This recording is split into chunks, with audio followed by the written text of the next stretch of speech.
Bab 629, 3 Formasi. Cendekiawan yang datang dengan satu set jubah hijau baru adalah Suzimo yang melarikan diri ke sini. Perhatian dari 100 Naschen Souls segera ditarik. Wanita tua itu tidak bisa melihat apa yang terjadi di luar dan hanya memeluk anak itu erat-erat dalam pelukannya. Kamu akhirnya mau menunjukkan dirimu, binatang kecil. Banyak Naschen Souls berdiri di udara dan melihat ke bawah ke mansion tidak jauh, mencibir dengan ejekan. Suzimo memiliki ekspresi acuh tak acuh dan berjalan menuruni tangga batu ke halaman. Dia diam-diam menatap lelaki tua di bawah pohon bunga persik dengan kesedihan yang mendalam di matanya. Mata lelaki tua itu tertutup dan dia memiliki ekspresi damai, seolah-olah dia sedang tidur nyenyak. Tungku yang terbuat dari tanah liat merah menyala dan berkedip-kedip. Ada semangkuk anggur yang tersisa di atas yang masih hangat. Suzimo tidak menyadari pengepungan 100 jiwa baru lahir dan berjalan menuju tungku. Dia mengangkat semangkuk anggur yang tersisa dan menghabiskannya dalam tegukan. Anggur ini benar-benar harum. Suzimo bergumam pelan. Itu adalah kata-kata terakhir Su Hong. Setiap makhluk hidup untuk keinginan duniawi untuk mengejar keuntungan dan keuntungan. Bahkan kultivator tidak bisa lepas dari keinginan sekuler dan mencari kekuatan atau keabadian. Berapa banyak orang yang bisa seperti Su Hong dan pergi dengan penerimaan dan kasih karunia. Binatang buas. Jiwa yang baru lahir berteriak, jika Anda menyerah dan menyerahkan tulang Phoenix surgawi bersama dengan teknik kultivasi iblis Anda sekarang, kami dapat meninggalkan Anda dengan mayat penuh. Kalau tidak, aku akan membakar mayat saudaramu menjadi abu. Suzimo tetap diam saat dia melihat 100 Naschen Souls di udara dengan sedikit ejekan. Naschen Soul lainnya tertawa sinis. Juga, setelah hari ini, tak seorang pun di sini akan selamat. Suaranya menyebar ke seluruh kota Pingyang. Seruan terdengar satu demi satu di rumah-rumah. Faktanya, suara samar wanita dan anak-anak yang terisak dan berteriak dapat terdengar di beberapa rumah besar saat ketakutan perlahan tumbuh di hati semua orang di kota Pingyang. Di rumah bobrok, wanita tua itu mengusap punggung anak itu dan menghiburnya dengan suara pelan. Namun, ada dua aliran air mata hangat mengalir di wajahnya. Di hadapan para pembudidaya, kehidupan manusia seperti rumput dan mereka benar-benar tidak berdaya. Ini adalah hidup mereka. Mereka tidak bisa berbuat apa-apa. Seorang lelaki tua mencengkeram tongkatnya dan terhuyung-huyung keluar dari kamarnya. Dia bersujud ke arah sosok-sosok perkasa di udara dan berkata dengan suara tragis. Dewa abadi, mohon kasihanilah kami. Saya adalah orang tua yang umurnya tidak akan lama lagi. Saya bisa mati tanpa penyesalan tidak peduli bagaimana Anda ingin menghukum saya. Namun, ada lebih dari 3.000 wanita dan anak-anak di kota Pingyang. Tolong kasihanilah kami dan beri mereka kesempatan untuk hidup. Pria tua itu memiliki ekspresi yang menyayat hati saat dia terisak dalam kesengsaraan. Namun, 100 Naschen Souls di udara memiliki ekspresi dingin. Beberapa dari mereka mengabaikannya, beberapa dari mereka menatapnya dengan ejekan dan bahkan ada yang tertawa dingin. Betapa menjengkelkan. Jiwa yang baru lahir berteriak keras dengan ekspresi tidak sabar. Orang tua itu mendengar ledakan di telinganya dan merasa pusing. Kepalanya jatuh lebih dulu ke tanah. Hahaha, The Naschen Soul tertawa terbahak-bahak. Kalian hanya bisa menyalahkan kota ini karena melahirkan monster yang menjelma, binatang buas. Dialah yang melibatkan kalian semua. Hai, saat itu, desahan dingin terdengar dari halaman. Karena kalian semua di sini, jangan pergi. Suzimo berkata dengan acuh tak acuh, aktifkan. Berdengung, suara mendesing, gedebuk, gedebuk, gedebuk. Seketika, langit dan bumi bergetar. Embusan angin jahat melonjak di atas cakrawala dan kilat menyambar. Kilauan bulan dan bintang-bintang memesona saat energi yang menakutkan dan menyeramkan turun tiba-tiba untuk menyelimuti kota Pingyang. Untuk kengerian 100 jiwa baru lahir di udara, mereka menemukan bahwa mereka tidak dapat menggunakan roh esensi mereka. Energi yang sangat menipu telah membatasi roh esensi mereka dengan kuat. Alasan mengapa Naschen Souls kuat adalah karena mereka dapat memanipulasi energi alam semesta setelah mengolah spirit essence mereka.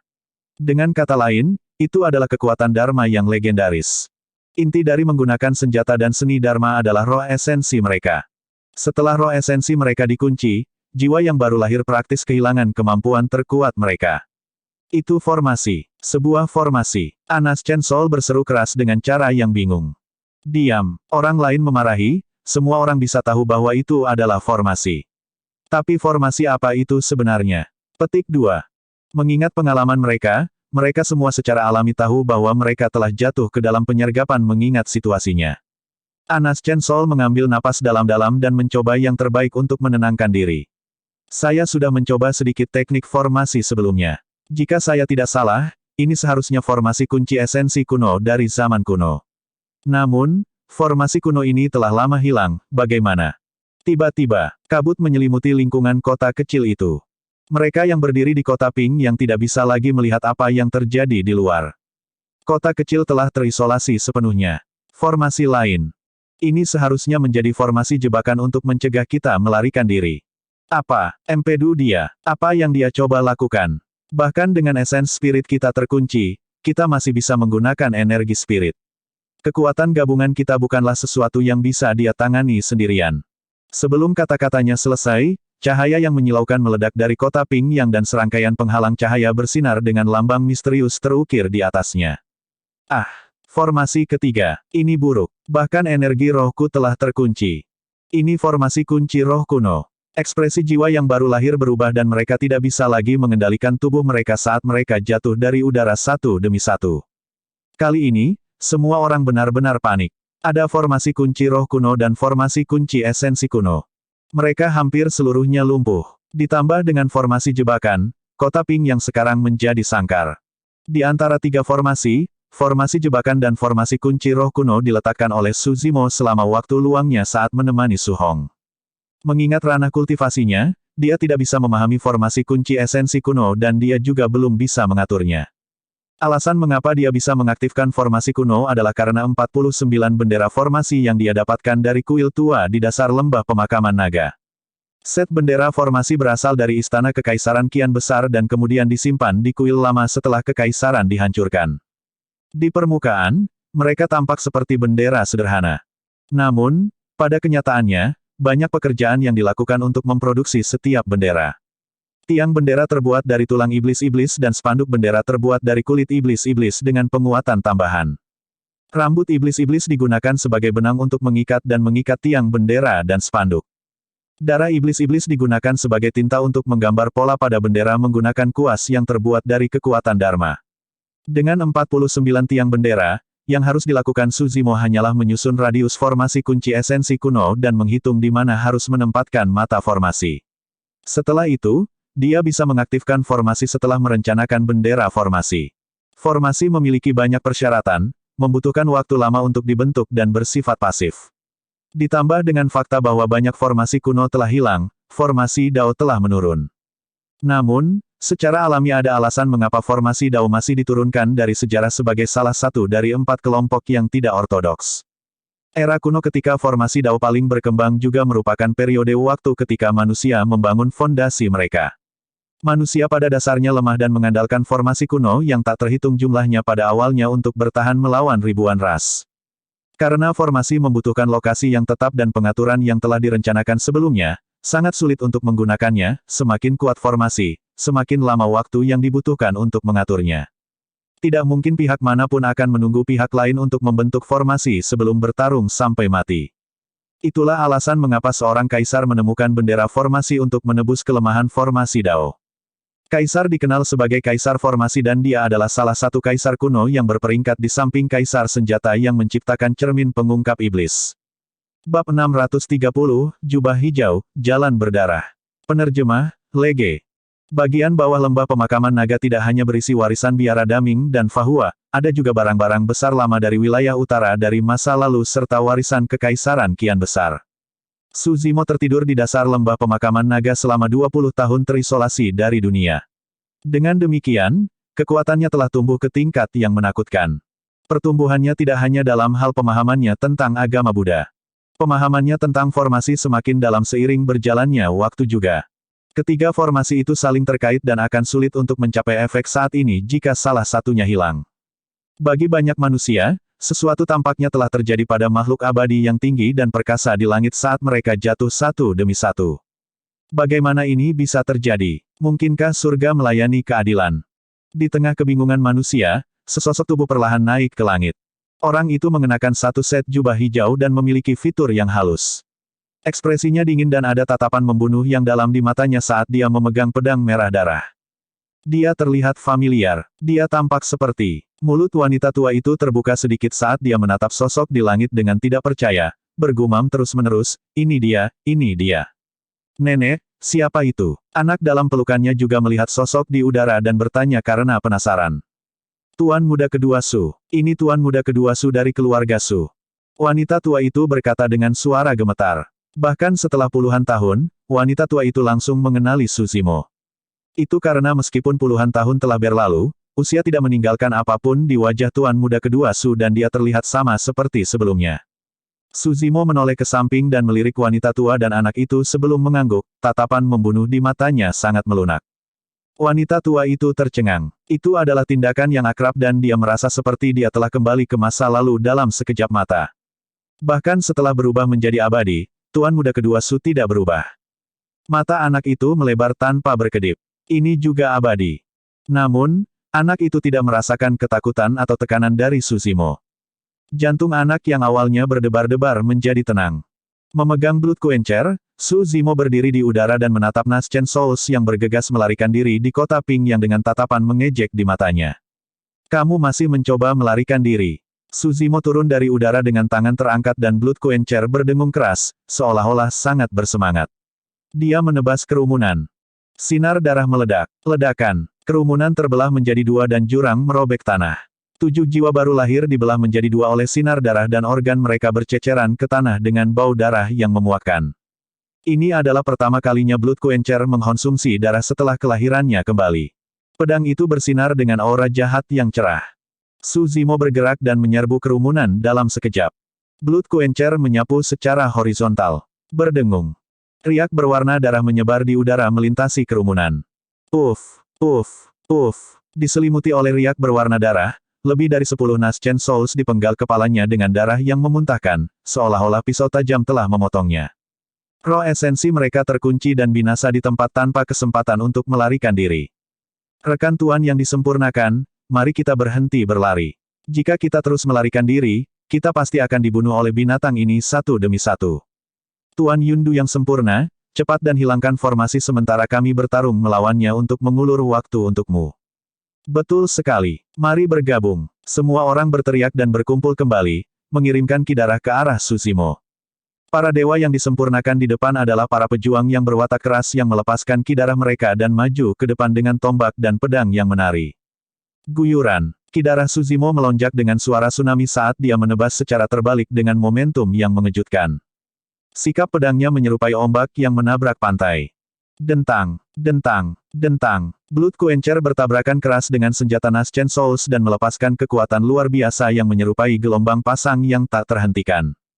Puff. Seseorang tidak bisa menahannya dan meludahkan seteguk darah di tempat. Telapak tangannya terbelah dan senjatanya ditolak saat dia jatuh. Dengan roh esensi dan energi roh mereka dibatasi, para dewa yang disempurnakan hanya tersisa dengan fisik dan ki darah mereka. Namun, tidak satu pun dari mereka yang bisa bersaing dengan Su Zimo dalam hal fisik dan ki darah. Mereka menggunakan senjata Dharma tetapi mereka tidak bisa menyalurkan kekuatan Dharma mereka dengan roh esensi mereka yang dibatasi. Karena itu, mereka tidak bisa melepaskan kekuatan sebenarnya dari senjata Dharma dan tidak bisa bertahan melawan ujung Blood Quencher. Puff, puff. Cahaya darah berkedip sebentar-sebentar dan Naschen Souls yang tersisa tidak bisa bertahan melawan pembantaian Su Zimo bahkan ketika mereka dikelompokkan bersama. Setelah mendapatkan warisan Kaisar Pedang dan Asura generasi ini, pemahaman Su Zimo tentang pedang telah mencapai tingkat yang relatif menakutkan. Ada Counter Current, Raging Tides, Vortex dan Ripple of the Sea Calming Manual. Ada Ghost Hall, Blood Flow, Hell, White Bones, Phantom dan Course of the Asura Sabre. Kadang-kadang, itu keras dan tegas kadang-kadang, itu cair seperti air, kadang-kadang, itu megah dan perkasa kadang-kadang, itu menyeramkan dan menakutkan. Blood Quencher meminum darah segar dalam jumlah tak terbatas di tangan Su Zimo. Kilauan darah pada pedang semakin kuat seolah-olah Blood Quencher semakin bersemangat. Di kota, beberapa manusia yang sedikit lebih berani tidak bisa menahan rasa ingin tahu mereka dan membuka celah kecil di pintu mereka untuk mengintip keluar. Karena itu, mereka melihat pemandangan yang tidak akan mereka lupakan seumur hidup mereka. Abadi yang awalnya tinggi dan perkasa dan menyatakan bahwa dia tidak akan meninggalkan yang selamat di kota Ping yang sekarang bergegas untuk melarikan diri dengan cara yang menyedihkan tanpa rahmat dari yang abadi sama sekali. Seorang pria berjubah hijau memegang pedang berwarna darah dan berjalan perlahan di sepanjang jalan yang panjang, meninggalkan mayat di belakangnya. Kemanapun dia lewat, sungai darah akan terbentuk. Itu adalah pembantaian total. Immortal terbunuh. Melawan Suzimo, jiwa yang baru lahir dengan roh esensi dan energi roh mereka dibatasi seperti ikan di atas talenan. Langit berubah lebih cerah. Di perbatasan kota Pingyang, Tuan Yundu yang disempurnakan fokus sepenuh hati untuk menghilangkan formasi dengan keringat mengalir di dahinya. Formasi kunci roh dan esensi kuno sangat rumit dan bahkan dengan kemampuannya, sulit untuk menghilangkannya dalam waktu singkat. Untungnya, formasi jebakan yang menyebabkan kabut tidak terlalu sulit. Ketika dia mendengar jeritan tragis di belakangnya, Dewa Sempurna Yundu bahkan lebih panik. Namun, dia tidak berbalik untuk melihat. Dia tidak bisa terganggu. Satu-satunya kesempatan mereka untuk bertahan hidup adalah jika dia bisa menghilangkan formasi jebakan secepat mungkin. Waktu perlahan berlalu. Lama kemudian, kabut itu menyebar. Lord Yundu yang sempurna menghela nafas lega dan jatuh tersungkur ke tanah. Punggungnya sudah basah oleh keringat. Sepotong sinar matahari bersinar dari cakrawala dan memenuhi kota kecil, membuatnya tampak tenang dan damai. Tiba-tiba, Tuan yang sempurna Yundu merasakan sesuatu yang tidak beres. Itu terlalu sepi. Tanpa sadar, tangisan, jeritan dan permohonan belas kasihan di belakangnya telah menghilang. Pinter, langkah kaki terdengar, seolah-olah orang yang mendekat sedang menginjak lempengan batu yang tertutup cairan lengket. Langkah kaki itu berhenti di belakangnya. Dia merasakan hawa dingin menjalari tulang punggungnya. Tuan Yundu yang sempurna tidak berani berbalik. Sebuah pedang berwarna darah perlahan-lahan berjalan di bawah tenggorokannya dengan bau darah yang kental, ujung pedang itu sangat dingin. Kau yang terakhir, sebuah suara terdengar samar dan acuh tak acuh tanpa emosi di telinganya. Puff, kilatan darah muncul. Kepala Dewa Sempurna berguling dengan cipratan darah segar. Kepalanya berguling beberapa kali di tanah sebelum menghadap kota Pingyang. Matanya melebar. Jubah hijau, jalan berdarah. Dua warna yang sangat berbeda memicu indera terakhirnya. Kesadarannya berangsur-angsur memudar hingga terlupakan. Bab 631, Pohon Bunga Persik Hidup. Pintu di kedua sisi jalan terbuka secara bertahap dengan celah. Banyak manusia melihat keluar dengan berani tetapi terkejut. Lempengan batu itu penuh dengan mayat. Di ujung jalan, seorang pria berjubah hijau berdiri dalam darah dengan pedang jahat di sampingnya, menyerupai iblis dari neraka. Pria itu memiliki ekspresi tenang, menatap matahari terbit perlahan di timur dengan ekspresi yang sedikit hilang. Sinar matahari menyinari wajah pria itu dan memancar dengan kehidupan, memberinya tampilan yang suci dan tenang seolah-olah dia ditutupi lapisan kertas emas. Untuk beberapa alasan yang tidak diketahui, semua orang tiba-tiba menjadi tenang dari kepanikan awal mereka. Diliputi cahaya Buddha, pria itu tampak seperti seorang bodhisattva dari neraka yang telah datang untuk menyucikan massa. Meskipun pria itu memiliki dua aura yang sangat berbeda di sekelilingnya, tidak ada konflik sama sekali. Berbalik, pria itu melambaikan lengan bajunya dan membungkus mayat di kedua sisi jalan sebelum kembali ke mansionnya dan menghilang di dalamnya. Nenek, siapa tuan muda kedua Su? Di rumah bobrok, seorang anak naif bertanya dengan rasa ingin tahu. Tuan muda kedua Su. Wanita tua itu bergumam dengan ekspresi bingung, seolah-olah dia tenggelam dalam ingatannya. Semua orang di kota Ping yang memiliki emosi yang bertentangan ketika mereka mendengar nama itu juga. Wanita tua itu berkata, apakah Anda ingat bagaimana saya menyebutkan bahwa ada seseorang yang hampir mati terbakar karena dia menolak untuk berlutut kepada seorang yang abadi? Dia orangnya. Wajah anak itu dipenuhi dengan kejutan. Dia orangnya. Wanita tua itu mengangguk dan meratap, itu seharusnya terjadi sekitar 30 tahun yang lalu. Tuan muda kedua Su diganggu oleh yang abadi dan penghargaan ilmiahnya dihapus. Dia kemudian direduksi menjadi orang biasa yang lebih rendah, tapi sekarang. Di rumah besar, Su Zimo mengambil tas penyimpanan 100 Naschen Souls dan membuang mayat mereka dengan santai di sudut. Dia menuju ke halaman belakang dan menebang beberapa pohon untuk membangun peti mati kayu sebelum kembali ke pohon bunga persik. Menatap lelaki tua yang sepertinya tertidur di bawah pohon, mata Su Zimo dipenuhi dengan emosi dan kengganan. Lama kemudian, dia menarik napas dalam-dalam dan menuju ke depan, membawa lelaki tua itu dengan lembut. Setelah menempatkan yang terakhir di dalam peti kayu, ia mengubur peti mati di bawah pohon dan menutupinya dengan lumpur. Su Zimo menatap makam yang baru dibangun dalam keheningan, merasakan emosi pengap di dadanya yang tidak nyaman. Tiba-tiba, pohon bunga persik di sampingnya bergoyang dan kecambah tumbuh dari batang yang awalnya tandus. Dalam sekejap mata, mereka mekar menjadi bunga satu demi satu. Sedikit kehidupan hijau sebenarnya lahir di halaman di awal musim dingin. Kelopak bunga turun dengan lembut dan menutupi makam. Pohon persik bergoyang lembut, mengeluarkan emosi seolah-olah menghibur Suzimo. Ini berubah menjadi hidup. Suzimo membelai batang pohon dan tersenyum. Saya baik-baik saja. Setelah mendengar itu, pohon bunga persik senang dan cabang-cabangnya sedikit melengkung dan mengusap pipi Suzimo dengan lembut. Bukan kebetulan bahwa pohon bunga persik menjadi hidup. Semua kehidupan di alam semesta adalah spiritual. Bahkan batu tanpa kehidupan pun bisa berubah menjadi makhluk hidup, apalagi pohon bunga persik. Legenda mengatakan bahwa di masa lalu, sosok perkasa dengan kekuatan Dharma yang kuat berkultivasi terus-menerus di atas batu. Bertahun-tahun kemudian, sebuah kehidupan lahir dari batu itu. Di masa lalu, Dai Yue telah memberikan daunnya di bawah pohon ini. Selain Suzimo yang memperoleh dao sejati, pohon bunga persik juga mendapat manfaat dan menjadi hidup. Kemudian, Suzimo membentuk intinya di bawah pohon ini dan memahami dua fenomena inti emas. Dengan demikian, perasaan pohon persik telah diperoleh sepenuhnya dan mulai berkultivasi juga. Bagus kalau kamu sekarang hidup. Suzimo berkata, dengan Anda di kota ini mulai sekarang, warga dapat dilindungi. Semua cabang di pohon bergetar, seolah-olah itu mengangguk setuju. Karena Dai Yue adalah asal dari perasaan pohon persik, potensinya tidak dapat diprediksi. Ketika darah jiwa yang baru lahir itu merembes ke bawah tanah, mereka akan menjadi sumber energi budidaya pohon bunga persik. Di atas tanah, pohon bunga persik itu indah dan memancarkan aroma yang memikat. Namun, Suzimo dapat dengan jelas merasakan bahwa ada akar yang sangat tebal di bawah tanah yang memanjang kemana-mana. Akarnya kuat dan menakutkan, memanjang dengan ganas untuk melahap semua esensi kekuatan hidup di bawah tanah dan menyerap darah segar yang merembes ke bawah. Tidak ada seorang pun di kota Pingyang yang bisa melawannya. Meskipun pohon bunga persik tidak besar dan terlihat sederhana, akarnya sangat tebal di bawah tanah dan telah menutupi seluruh kota Pingyang. Jika akarnya bahkan bisa meluas ke pegunungan Changlang. Setelah merenung sejenak, Suzimo berkata, masih ada formasi kunci esensi kuno di kota Pingyang yang terdiri dari 49 bendera. Aku akan meninggalkannya di sini. Jalur kultivasi pohon bunga persik yang hidup adalah jenis kultivasi iblis. Meskipun kehadiran formasi kunci roh dan esensi kuno mengurangi kekuatan pembudidaya secara signifikan, dampak terhadap iblis tidak besar. Dengan itu, akan lebih mudah bagi pohon bunga persik untuk melindungi kota Pingyang. Pembantaian pegunungan Changlang telah berakhir. Bau darah yang kental memenuhi langit lembah gunung. Dari jauh, lembah panjang itu diwarnai merah dengan darah dan terlihat sangat mengejutkan. 3 dinasti telah sepenuhnya dikalahkan kali ini.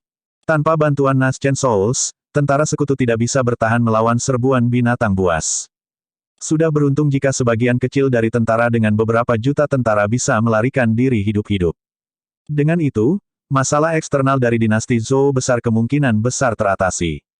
Pangeran Gritsang menanyai Suzimo mengapa dia ingin menyerang.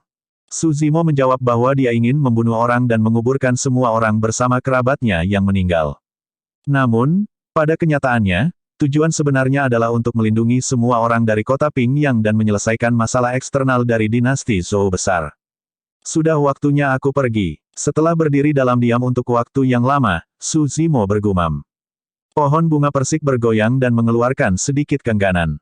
Saya tidak tahu kapan saya akan kembali setelah pergi kali ini. Berkultivasi dengan baik. Petik 2.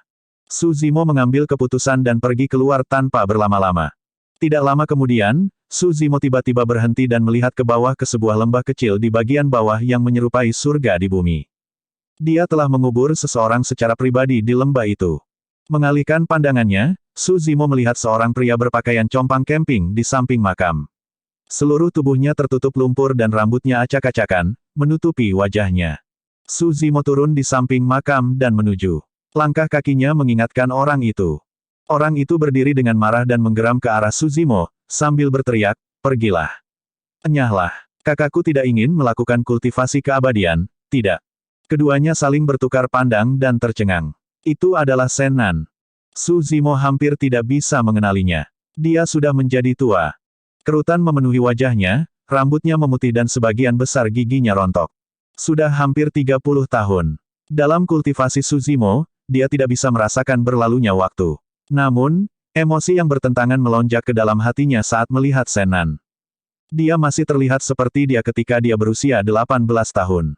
Namun, Sennan telah berubah menjadi orang tua di usia senjanya. Enyah, pergi. Tatapan Sen Nan yang hilang membeku sesaat dan dia kehilangan kewarasannya sekali lagi. Melompat di depan makam, dia berteriak kaget dan ketakutan, kami tidak menginginkan nasib abadi. Baik saya maupun saudara perempuan saya tidak ingin menjadi abadi. Petik 2. Sen Nan sudah menjadi gila. Meskipun mereka memiliki dendam di masa lalu, tidak ada yang penting sekarang. Su Zimo merasakan kesedihan. Setelah berkultivasi selama puluhan tahun, kenalannya di masa lalu telah pergi satu demi satu. Sen Nan dapat dianggap sebagai kenalan terakhir yang dia miliki di dunia fana. Bahkan saat itu, kenalan ini hampir mati karena usia tua. Su Zimo menghela nafas dalam-dalam dan melambaikan lengan bajunya untuk pergi. Dia tidak lagi memiliki keterikatan dan memutuskan ikatan fananya, berjalan sendirian menuju Dao yang agung. Bab 632, Turun Tahta. Kota Changlang. Ada ratusan ribu pembudidaya Zhou Agung berkumpul. Selama 2 tahun terakhir, Permaisuri Zhou Agung memimpin pasukan untuk mempertahankan perbatasan dan tidak mundur. Namun, sebulan yang lalu, dia terluka dan pingsan, kehilangan wilayah mereka dalam radius 5 km.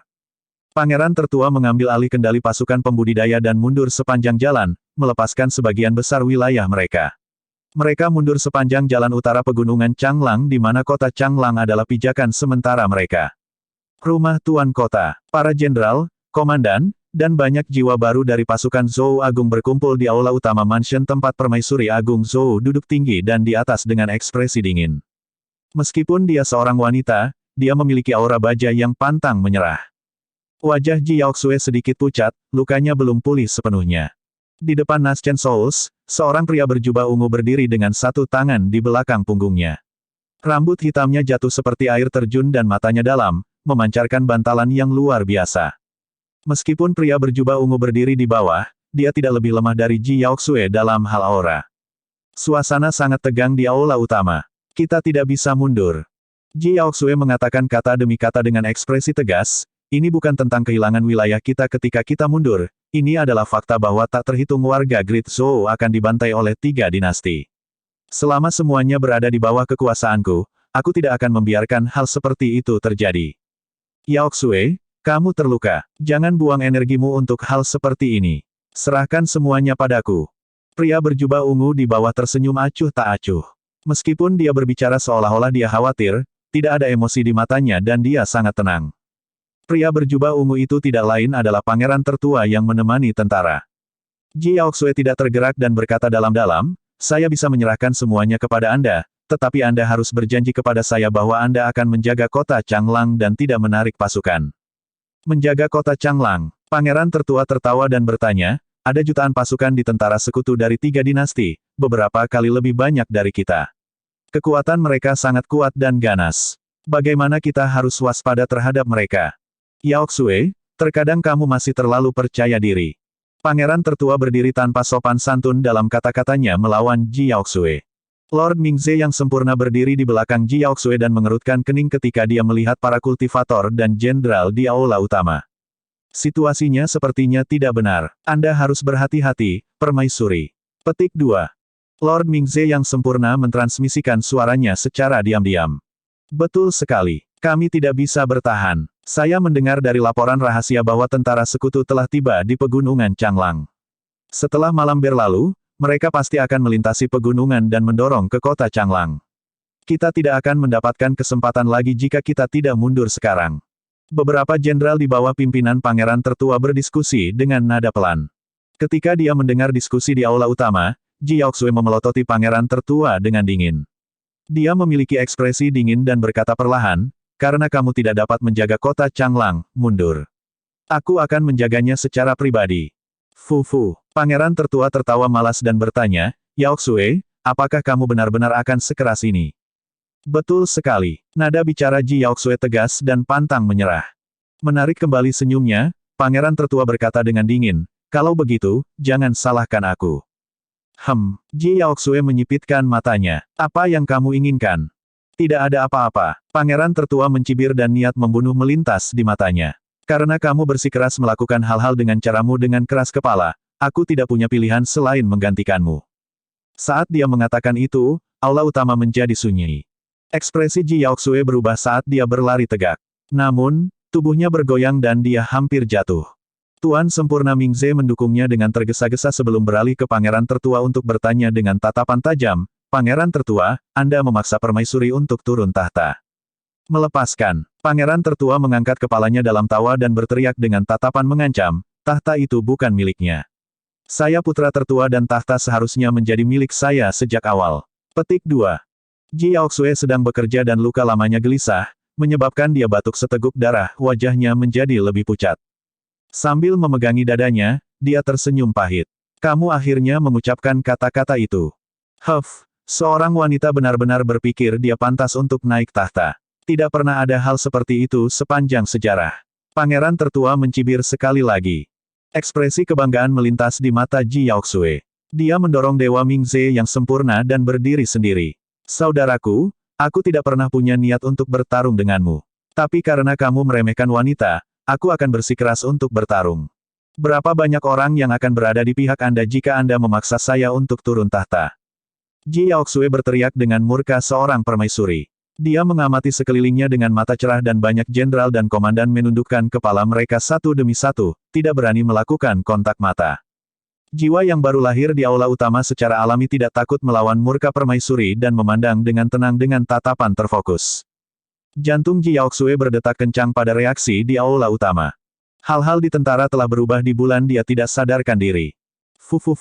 Pangeran tertua tertawa dengan tatapan mengejek di matanya.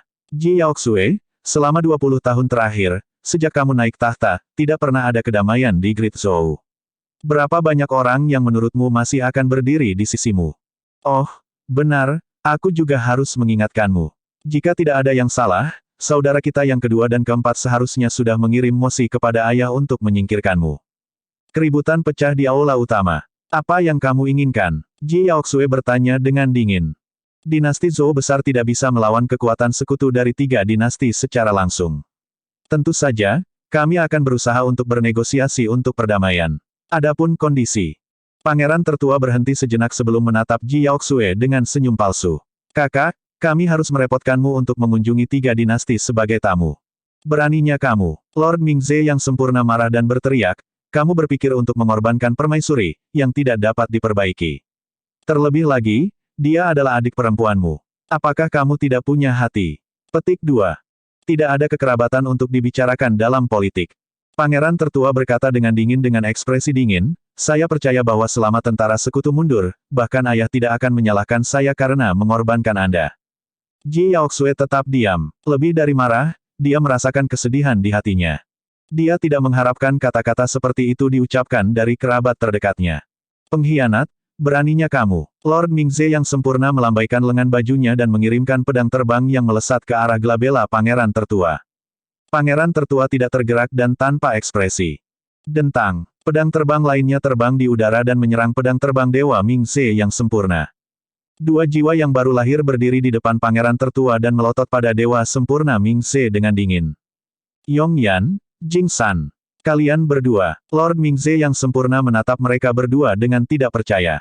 "Mingze, orang bijak membuat pilihan yang bijaksana. Menyerahkan Ji Yaoxue mungkin satu-satunya cara untuk menahan tentara sekutu," kata Tuan yang sempurna Yongyan. "Konyol." Lord Mingze yang sempurna menggeram, "Itu adalah metode yang akan mempermalukan dinasti Zhou Agung.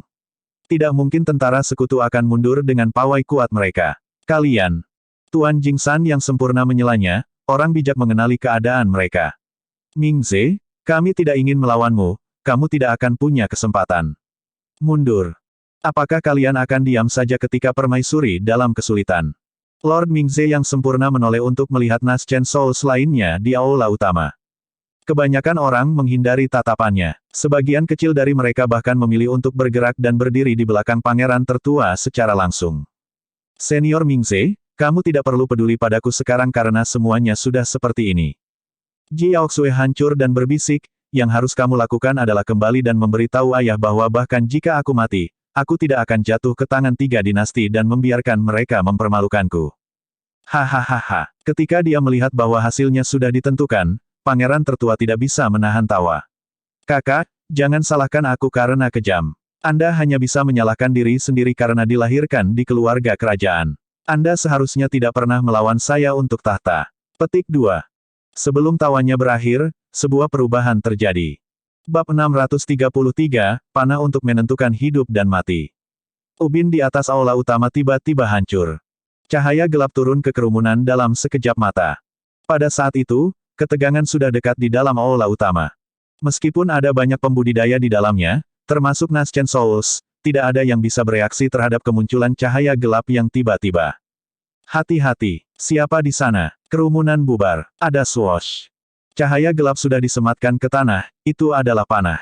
Panah itu begitu kuat sehingga ekornya masih bergetar setelah lebih dari setengah tubuhnya tertanam di tanah. Semua orang memusatkan perhatian mereka. Ada 6 pola roh di tubuh panah itu. Ini adalah senjata roh bawaan. Tidak heran itu sangat cepat. The Naschen Souls di aula utama merasakan rasa gentar. Mengingat situasi sebelumnya, jika salah satu dari mereka terkena panah, mereka akan mati di tempat, tidak dapat menghindar sama sekali. Itu adalah kekacauan di aula utama tetapi ada satu orang yang tidak bergerak. Pangeran tertua, tak bergerak, pangeran tertua sangat mencolok di antara kerumunan. Semua orang memandang pangeran tertua dan tidak bisa menahan diri untuk tidak bergidik, mata mereka melebar tak percaya. Ada lubang darah yang mengerikan di kepala pangeran tertua. Pangeran tertua sudah mati, panah itu telah menembus kepalanya. Ini, keheningan sesaat memenuhi aula utama. Segera setelah itu, Tuan yang sempurna Jing San dan Yong Yan menjadi marah saat mereka berteriak dengan tatapan membunuh, siapa yang berani mengambil nyawa seorang pangeran dari dinasti Zhou besar. Ledakan, Lord Jing San yang sempurna melambaikan lengan bajunya dan menyerang. Sebuah lubang besar menembus langit-langit aula utama. Itu kosong, orang yang menyerang sudah pergi. Rekan Tuan yang disempurnakan, perhatikan panggilanku. Tuan Jing San yang sempurna menjadi tenang dan berkata dengan muram, ini adalah senjata roh jadi alam kultivasi pria ini paling banyak adalah inti emas. Dia belum bisa melarikan diri dari kota Changlang. Prajurit, kejar dia di kota. Laporan. Tiba-tiba, sebuah suara mendesak terdengar di luar aula utama. Seorang kultivator dalam pakaian seni bela diri berlari, terengah-engah. Dia basah kuyup oleh keringat dan tampak gelisah, tetapi ada sedikit ketakutan di matanya. Laporan. Laporan. Kultivator menerobos masuk ke aula utama dan berteriak sambil tergagap. Tuan yang sempurna Yong Yan memarahinya, tidak peduli apa itu, tunggu dulu. Ini adalah berita yang sangat mendesak dari para pengintai di depan. Kultivator terengah-engah dan berkata dengan tiba-tiba. Ekspresi semua orang di aula utama berubah. Apakah tentara sekutu dari 3 dinasti tidak beristirahat terakhir dan memilih untuk menyeberangi pegunungan Changlang? Ah, jika itu masalahnya, mereka pasti sudah tiba di kota Changlang sekarang. Keributan kacau pecah di kerumunan. Kesunyian. Tiba-tiba, suara Ji Yaoxue terdengar dan membanjiri keributan dengan auranya sebagai permaisuri. Dia bertanya dalam-dalam, bicaralah, apa yang terjadi? Kultivator berhasil menenangkan diri sekarang. Terakhir kali, tentara sekutu dari 3 dinasti tidak mendirikan kemah. Sebaliknya, mereka memilih untuk menyeberangi pegunungan Changlang. Hati semua orang di aula utama tenggelam ketika mereka mendengar itu. Setelah jeda, pembudidaya melanjutkan, namun, penyerbuan binatang terjadi di pegunungan Changlang. Apa? Serangan binatang? Bagaimana mungkin? Serangkaian seruan pecah dari kerumunan. Lord Mingze yang sempurna memiliki ekspresi tenang dan berkata dengan muram, dari apa yang saya tahu, tidak ada iblis-iblis di pegunungan Changlang. Bahkan jika ada penyerbuan binatang buas, itu seharusnya tidak menjadi perhatian tentara sekutu. Petik 2. Kultivator menelan ludah dan melanjutkan, tentara sekutu hampir hancur total. Mereka memiliki beberapa juta pasukan tetapi hanya beberapa ratus ribu dari mereka yang berhasil melarikan diri. 3 pangeran meninggal dan tentara sekutu telah mundur dalam kekalahan. Keheningan menyelimuti aula utama, benar-benar hancur. 3 pangeran sudah mati. Berita itu sangat mengejutkan sehingga semua orang hampir lupa bahwa Pangeran Zhou Agung baru saja terbunuh oleh panah. Langit mengawasi dinasti Zhou besar. Banyak jenderal dan komandan berlutut di tanah dan berseru secara emosional. Ji Yaoxue mengerutkan kening dengan ekspresi termenung. Mulut kultivator berkedut, seolah-olah dia ingin mengatakan sesuatu tetapi menghentikan dirinya sendiri. Lord Mingze yang sempurna mengerutkan kening, meskipun ini adalah berita yang menggembirakan, ada terlalu banyak pertanyaan yang tersisa. 100 Naschen Souls menemani tentara sekutu. Di mana mereka? Tuan Mingze yang sempurna bertanya lagi. Kultivator menjawab dengan suara gemetar dan ekspresi ketakutan, mereka semua mati. Mereka semua mati. Lord Mingze yang sempurna bergidik dan terus menekan. Iblis-iblis dari pegunungan Changlang begitu kuat. Tidak ada setan iblis. Kultivator menggelengkan kepalanya. Seseorang memicu penyerbuan binatang buas di pegunungan Changlang. Kemudian, 100 Naschen Souls mengejar orang itu ke kota kecil. Kabut tebal menyelimuti kota kecil itu dan pada saat itu menyebar, semua jiwa yang baru lahir telah mati tanpa ada yang selamat. Aula utama menjadi sunyi sekali lagi. Semua orang memiliki ekspresi bingung dan terkejut. Adakah seseorang yang bisa memerintahkan ribuan iblis dan memicu penyerbuan binatang yang begitu menakutkan untuk melahap tentara sekutu? Atau, mungkinkah itu binatang buas humanoid? Tapi mengapa binatang buas humanoid lari ke kota? Mengapa ada kabut yang menyelimuti kota? Bagaimana 100 Naschen Souls mati nanti? Semuanya terdengar sangat aneh. Setelah merenung sejenak, Dewa Sempurna Mingze bertanya, mengapa orang itu menghalangi pasukan sekutu? Kultivator itu menjawab, kerabatnya meninggal pada saat yang sama dengan invasi tentara sekutu. Dalam kemarahannya, dia memicu penyerbuan binatang itu dan melakukan pembantaian, menyatakan bahwa dia ingin semua orang dikuburkan bersama kerabatnya. Ketika Ji Yaoxue mendengar itu, dia memikirkan sesuatu dan bergidik. Mengabaikan luka-lukanya, dia berlari keluar dari aula utama dan menatap ke kejauhan. Tuan Sempurna Mingze bertanya sekali lagi dengan tatapan tajam, siapa nama orang itu? Saya pikir itu, Su Zimo. Saat nama itu diucapkan, semua orang di aula utama tersentak kaget. Su Zimo, monster terkuat yang menjelma dalam sejarah 20 tahun yang lalu. Dia mengalahkan semua teladan jiwa yang baru lahir dan membakar jiwa yang baru lahir di reruntuhan kian besar, membuat langit menjadi merah. Hampir semua orang telah melupakan nama itu setelah 20 tahun. Untuk berpikir bahwa itu akan disebutkan sekali lagi hari ini. Mustahil. Tuan Jingsan yang sempurna menyela, semua orang tahu bahwa Su Zimo melompat ke lembah pemakaman naga. Bagaimana mungkin dia masih hidup? Lord Mingze yang sempurna juga tidak percaya. Namun, jauh di lubuk hatinya, dia tahu bahwa jika ada seseorang di dunia ini yang bisa melakukan tindakan seperti itu pasti Su Zimo. Saya mendengar bahwa panah emas hitam tingkat bawaan ini digunakan oleh Su Zimo dalam pertempuran Paragon Wilayah Utara 20 tahun yang lalu, kata seorang kultivator dengan nada berbisik di antara kerumunan. Ada beberapa rumor di Istana Kekaisaran Great Zhou mengenai hubungan antara Ji Yaoxue dan Su Zimo. Semua orang menyadari, jika rumor itu benar, dia menggunakan otoritasnya dengan membunuh pangeran tertua dengan panah itu. Dia bahkan tidak memberi yang terakhir kesempatan untuk menjelaskan. Itu adalah pembunuhan langsung. Dengan kematian pangeran tertua dan penarikan pasukan sekutu, siapa lagi yang berani menyembunyikan niat jahat terhadap Ji Yaoxue? Tak satu pun dari Naschen Souls di aula utama, termasuk Jingsan dan Yongyan yang berdiri di samping pangeran tertua, berani memprovokasi Su Zimo. Bahkan 100 Naschen Souls dari 3 dinasti sudah mati, siapa lagi yang berani memprovokasi dia? Sebuah pernyataan melintas di benak Dewa Mingze yang disempurnakan. Sebuah panah untuk menentukan hidup dan mati. Memikirkan bahwa cara pemuda itu berubah menjadi lebih menakutkan 20 tahun kemudian. Bab 634, Deklarasi Perang. Di luar aula utama, Ji Yaoxue menatap ke kejauhan dengan tatapan sedih di matanya. Tidak ada apa-apa di sana dan orang yang tadi sudah pergi. Tuan Mingze yang sempurna tiba di samping Ji Yaoxue dan bertanya dengan rasa ingin tahu, kamu tahu bahwa dia belum lama mati, Permaisuri. Itu benar, aku tahu itu 15 tahun yang lalu. 15 tahun yang lalu. Lord Mingze yang sempurna mengerutkan kening dengan ekspresi termenung. Sesaat kemudian, dia bergidik dan berkata, Biksu Parubaya di lembah pemakaman naga. Ji Yaoxue mengangguk. Itu menjelaskan mengapa biarawan itu ingin menyelamatkanmu meskipun ada risiko yang luar biasa dan bahkan mengantarmu keluar. Dewa Sempurna Mingze meratap, beku itu sangat tegas untuk membunuh dan serangannya tajam. Tidak hanya itu, proses berpikirnya sangat detail dan dia tidak tampak seperti seseorang dari sekte Buddhis. Pada saat itu, saya memiliki pemikiran sekilas bahwa sarana biarawan itu mirip dengan seseorang. Untuk berpikir bahwa itu benar-benar dia. Petik 2. Ketika Lord Mingze yang sempurna melihat Ji Yaoxue tetap diam, dia tahu bahwa semua yang terjadi hari ini memiliki pukulan yang cukup besar bagi anak itu. Pengkhianatan kerabat bukanlah sesuatu yang bisa dihadapi semua orang. Kemunculan dan hilangnya pria itu secara tiba-tiba juga memberikan pukulan besar baginya. Tuan Sempurna Mingze tidak tahu bagaimana menghiburnya dan hanya bertanya, mengapa dia memilih untuk menghindari bertemu denganmu. Dia takut melibatkan saya serta dinasti Zhou besar. Ji Yaoxue berkata dengan lembut, Senior Mingze, Apakah Anda benar-benar berpikir bahwa dia memicu penyerbuan binatang buas dan melakukan pembantaian hanya karena dia ingin melampiaskan rasa frustrasinya atas kematian kerabatnya? Bukankah itu, Lord Mingze yang sempurna membeku sesaat? Tentu saja tidak, Ji Yaoxue menggelengkan kepalanya. Sambil mengerutkan kening, Lord Mingze yang disempurnakan bertanya, jika itu masalahnya, mengapa dia mengatakan itu?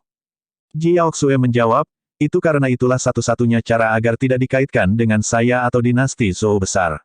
Dengan begitu, tidak ada sekte atau faksi besar yang akan mengarahkan kemarahan mereka kepada dinasti Zhou besar. Lord Mingze yang sempurna telah tercerahkan. Identitas Su Zimo benar-benar terlalu sensitif. Dia telah menyinggung terlalu banyak faksi 20 tahun yang lalu. Tidak ada tempat baginya yang tersisa di wilayah utara. Mengingat keadaan saat itu, bahkan siapapun yang melindungi saudara laki-laki Su Zimo akan membawa masalah besar bagi diri mereka sendiri, apalagi Su Zimo sendiri. Akan baik-baik saja jika Su Zimo mati di dasar lembah pemakaman naga. Tapi sekarang dia masih hidup, dia harus berurusan dengan pengejaran 10 sekte atas, 4 klan bangsawan dan faksi besar seperti Istana Kaca. Itulah sebabnya dia memilih untuk memutuskan semua hubungan dengan dinasti Zhou besar agar tidak melibatkan dinasti Zhou yang terakhir. Tidak akan lama sebelum pertempuran di pegunungan Changlang diumumkan ke seluruh wilayah utara. Pada saat itu, sekte, faksi, dan pembudidaya yang tak terhitung jumlahnya akan ikut serta dalam perburuan Su Zimo, terlepas dari apakah mereka memiliki dendam dengannya atau tidak. Itu karena Su Zimo memiliki tulang Phoenix surgawi dan banyak keterampilan rahasia. Siapapun yang bisa mendapatkan harta Su Zimo akan mengambil alih dia untuk menjadi monster terkuat baru yang berinkarnasi dalam sejarah. Semua orang memburu mangsa, dan Su Zimo tidak lain adalah mangsanya. Lord Mingze yang sempurna menghela nafas dengan lembut. Ini sulit baginya. Dia tahu betul bahwa mulai hari ini, Su Zimo harus menanggung keburukan disebut iblis yang kejam dan haus darah dan lain-lain. Tidak ada yang akan mengungkapkan rasa terima kasih kepadanya.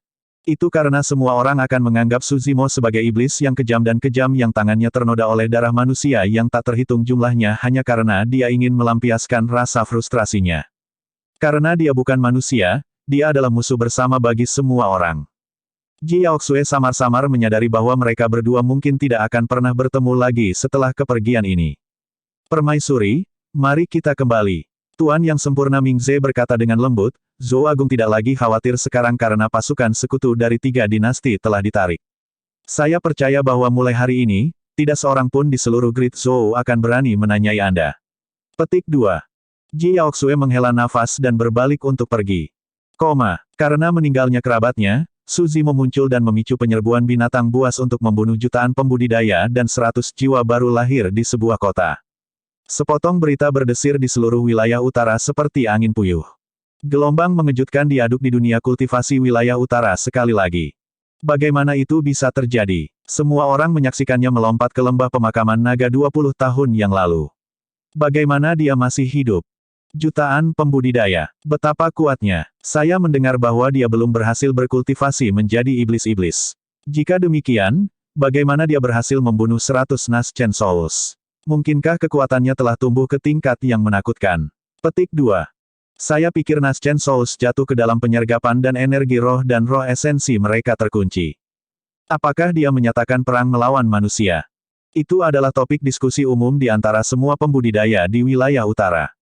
Awalnya, dunia kultivasi telah tenang dengan pembukaan medan perang kuno perantara yang akan segera terjadi karena semua sekte dan faksi utama sibuk bersiap untuk mengirim murid-murid mereka ke dalam. Namun, berita itu menggerakkan seluruh wilayah utara.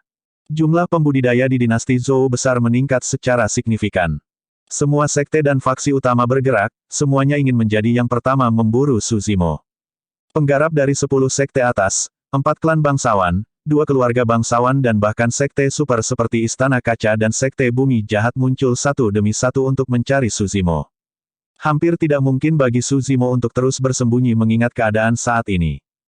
Namun, selama 10 hari berturut-turut, tidak ada yang menemukan Su Zimo. Bahkan karakteristik Dharma diperingatkan untuk periode waktu ini. Dikatakan bahwa Dao Lord of Glass Palace mengunjungi Ethereal Peak secara pribadi untuk menangkap Su Zimo tetapi tidak berhasil. Di dalam ibu kota Zhou besar, kesadaran roh yang kuat akan menyapu setiap hari untuk memeriksa setiap sudut terakhir ibu kota. Seolah-olah Su Zimo telah menghilang ke udara. Tidak ada yang tahu di mana dia berada. Tiba-tiba, bangau roh yang tiba di sekitar istana kaca menyebabkan kegemparan besar lainnya.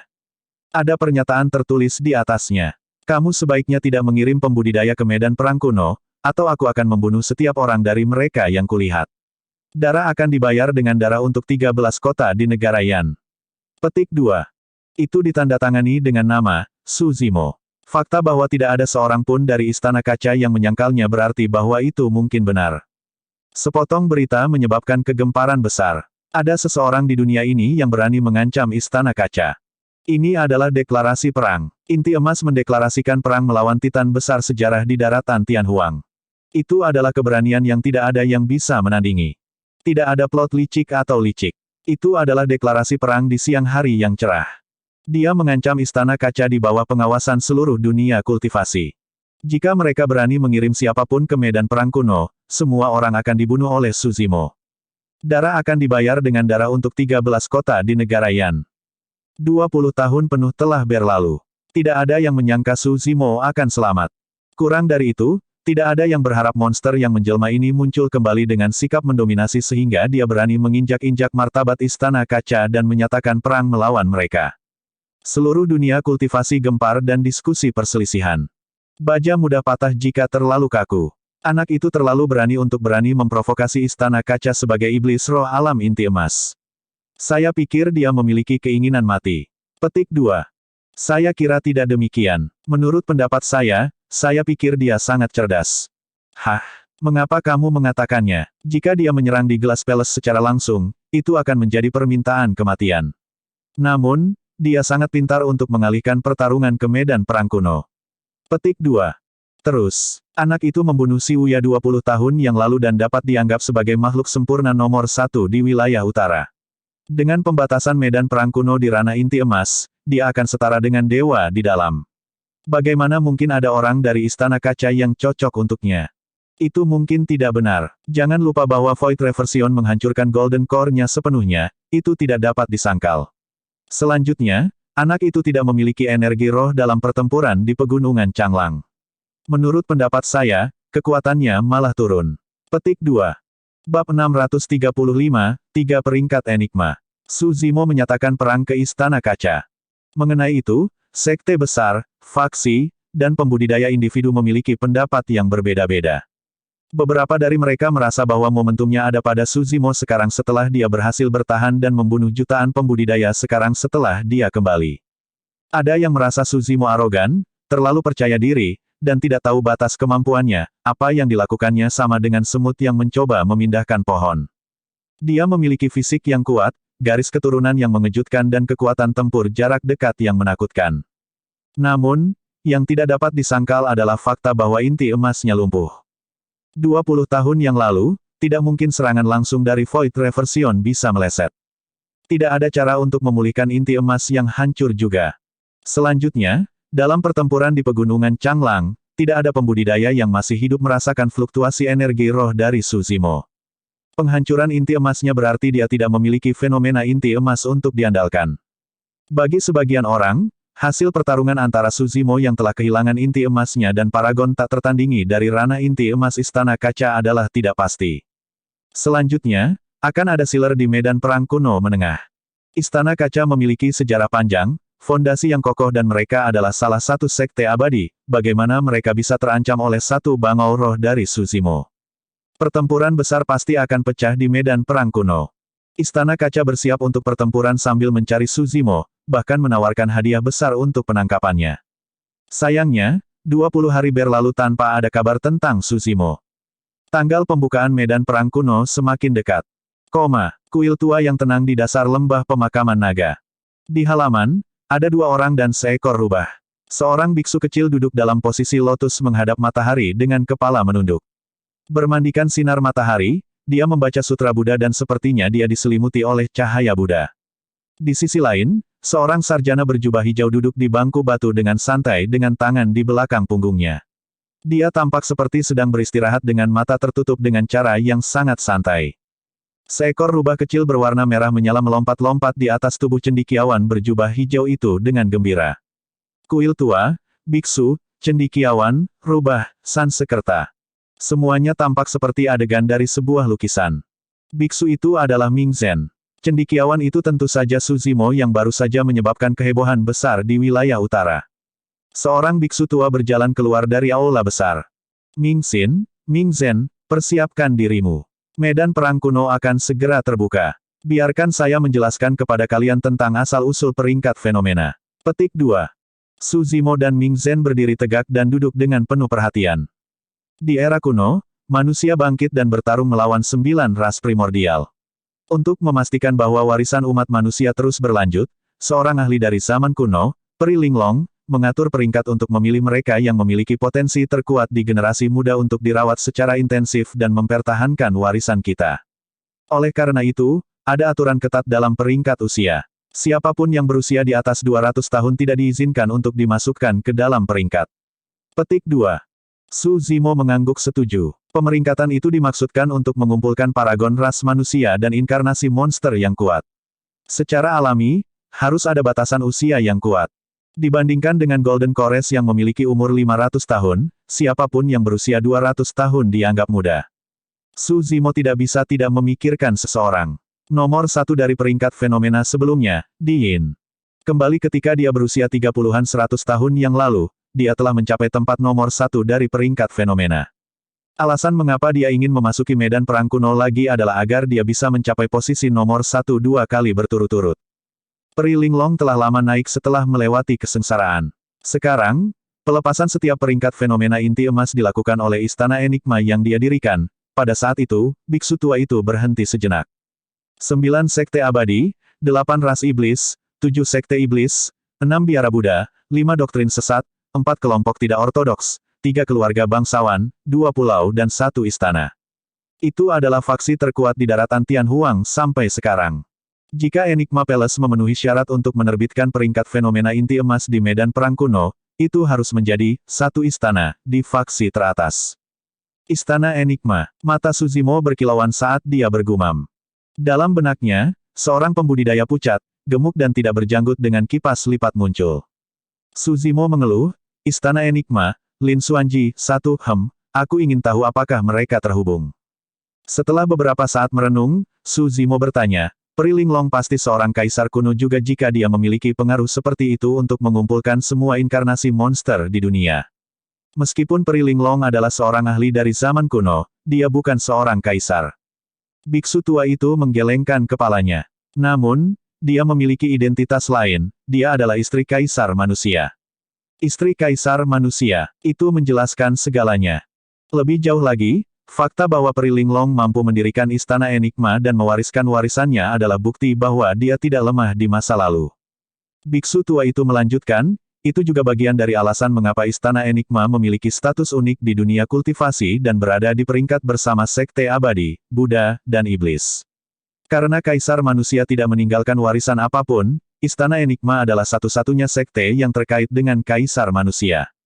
Terlepas dari peringkat fenomena, Istana Enigma memiliki 2 peringkat lainnya, karakteristik Dharma dan peringkat kekuatan surgawi. Itu adalah 3 peringkat Enigma yang terkenal di dunia kultivasi. Petik 2. Ming Zhen kehilangan ekspresi dan bertanya dengan rasa ingin tahu, Tuan, selain terkenal, apa gunanya berada di peringkat fenomena? Jika itu hanya untuk ketenaran, saya tidak akan melawan mereka untuk itu. Bagi Ming Zhen, bisa mempelajari agama Buddha dengan damai berarti lebih dari sekadar bertarung sampai mati dengan orang lain. Tentu saja, ada yang lebih dari ketenaran. Biksu tua itu tertawa. Setiap pembudidaya yang bisa mendapatkan nama mereka di peringkat fenomena akan dikenal dunia dan mereka akan diawasi oleh semua sekte super. Misalnya, jika Anda bisa masuk ke peringkat fenomena, Anda akan memiliki kesempatan untuk bergabung dengan 6 biara Buddha. Saya tidak ingin bergabung dengan biara-biara lain, saya hanya ingin mengikuti Anda, Guru. Guru menggelengkan kepalanya. Kamu tidak boleh emosional. Biksu tua itu berkata dengan niat baik, ini adalah kesempatan langka dan Anda hanya dapat tumbuh lebih banyak jika Anda menemukan lebih banyak tentang kekuatan orang lain. Kultivasi tidak hanya bersembunyi di pengasingan jauh dari dunia selamanya. Petik 2. Kamu masih muda dan kamu akhirnya harus pergi untuk mengalami rasa sakit, cinta, dan emosi dari dunia fana dan urusan sekuler. Itulah jalan kultivasi yang sebenarnya. Biksu tua itu berkata, satu-satunya cara untuk meninggalkan alam fana adalah setelah kamu memasukinya. Ming Zhen mengangguk, tampak bingung. Dia tidak pernah meninggalkan dasar lembah pemakaman naga juga tidak pernah mengalami urusan sekuler, bagaimana dia bisa memahami semua itu. Namun, dia tahu bahwa biksu tua itu ingin dia pergi. Ming Zhen merasa kecewa secara internal. Su Zimo menatap biksu tua itu dan menghela nafas dalam hati. Dia mungkin satu-satunya orang yang mengerti maksud dari biksu tua itu. Biksu tua itu mencoba mencari jalan alternatif untuk Ming Zhen. Dia sudah tua dan tahu bahwa dia akan meninggalkan dunia ini suatu hari nanti. Itulah alasan mengapa dia ingin Ming Zhen bergabung dengan sekte lain. Dengan begitu, yang terakhir akan bisa mendapatkan perlindungan dari sekte super. Memikirkan hal itu, Su Zimo tersenyum pahit dalam sikap mencela diri sendiri. Dia telah menyinggung semua faksi utama di wilayah utara. Tidak ada tempat tersisa untuknya di wilayah utara. Tidak ada sekte atau faksi lain yang akan menerimanya. Itu karena semua orang melihatnya sebagai iblis. Manusia dan iblis itu berbeda. Merasakan kesedihan di mata Su Zimo, biksu tua itu berkata dengan hangat, selain dari kesempatan untuk bergabung dengan sekte super, juga akan ada hadiah karena meninggalkan namamu di peringkat fenomena. Tentu saja, semakin tinggi peringkatnya, semakin baik hadiahnya. Itu bisa berupa seni dharma atau teknik kultivasi tingkat bumi, atau senjata dharma tingkat tertinggi atau sempurna. Faktanya, ada kemungkinan kecil bahwa itu bisa menjadi senjata dharmik bawaan. Itu kata yang sama dengan enigma. Bab 636, Senjata Dharma Takdir. Kultivator akan mengalami transformasi yang mengubah hidup setelah membentuk inti. Itu adalah pertama kalinya mereka akan membebaskan diri dari pengekangan surga dan bumi dan mereka tidak hanya akan mampu membubung di langit, rentang hidup mereka bahkan akan diperpanjang hingga 500 tahun. Formasi inti dapat dianggap sebagai celah di jalur kultivasi. Perbedaan antara ranah inti emas dan jiwa baru lahir adalah keretakan besar lainnya. Itu karena seseorang akan membebaskan diri dari pengekangan surga dan bumi sekali lagi di alam Naschen Soul dengan mengolah roh esensi mereka dan memperpanjang rentang hidup mereka hingga 1000 tahun. Dengan roh esensi, para pembudidaya dapat menyalurkan kekuatan Dharma untuk mereka gunakan sendiri. Pada saat yang sama, itu berarti bahwa para pembudidaya akan membutuhkan seni Dharma baru, senjata, dan bahkan beberapa keterampilan rahasia untuk memperbaiki semangat mereka. Sederhananya, medan perang kuno menengah adalah di mana banyak teladan inti emas akan mempersiapkan diri untuk apa yang mereka butuhkan setelah naik ke alam Naschen Soul. Biksu tua itu berkata, bahkan ada seni dharma tingkat surga dan teknik kultivasi yang muncul sebagai hadiah dari peringkat fenomena sebelumnya. Ketika dia mendengar itu, jantung Su Zimo berdetak kencang dan dia diam-diam terdiam. Setelah maju ke ranah Naschen Soul, seseorang akan memasuki dunia baru dan mencapai level baru. Kekuatan Dharma adalah kekuatan alam semesta. Seni Dharma dan teknik kultivasi dibedakan berdasarkan tingkatannya. 4 tingkatan di dunia kultivasi untuk seni Dharma dan dunia kultivasi adalah surga, bumi, gelap dan terang. Secara alami, teknik paling menakutkan yang dapat melepaskan kekuatan Dharma terkuat adalah seni Dharma tingkat surga. Setelah itu, tingkat daya berkurang per kelas. Seni Dharma tingkat cahaya memiliki kekuatan Dharma terlemah. Tentu saja, ada juga seni Dharma tingkat cahaya yang lebih kuat dan lebih lemah. Selain itu, di dunia kultivasi, sebagian besar seni Dharma tingkat cahaya dan teknik kultivasi yang umum terlihat dapat ditemukan di berbagai sekte dan faksi besar. Seni Dharma tingkat gelap dan teknik kultivasi kemungkinan besar hanya dimiliki oleh keluarga bangsawan dan klan bangsawan sejati. Seni Dharma tingkat bumi dan teknik kultivasi hanya dimiliki oleh sekte super besar di daratan Tianhuang. Namun, seni Dharma tingkat surga dan teknik kultivasi adalah hal-hal yang hanya bisa diharapkan. Di era kuno di mana Paragon mendominasi dan banyak kaisar bangkit, ada banyak seni Dharma dan teknik kultivasi tingkat surga yang diciptakan. Namun, hanya sedikit yang diturunkan sampai sekarang. Selain itu, banyak dari mereka yang diturunkan tidak lengkap sekarang. Itulah alasan mengapa semua teladan daratan Tianhuang menantikan medan perang kuno perantara.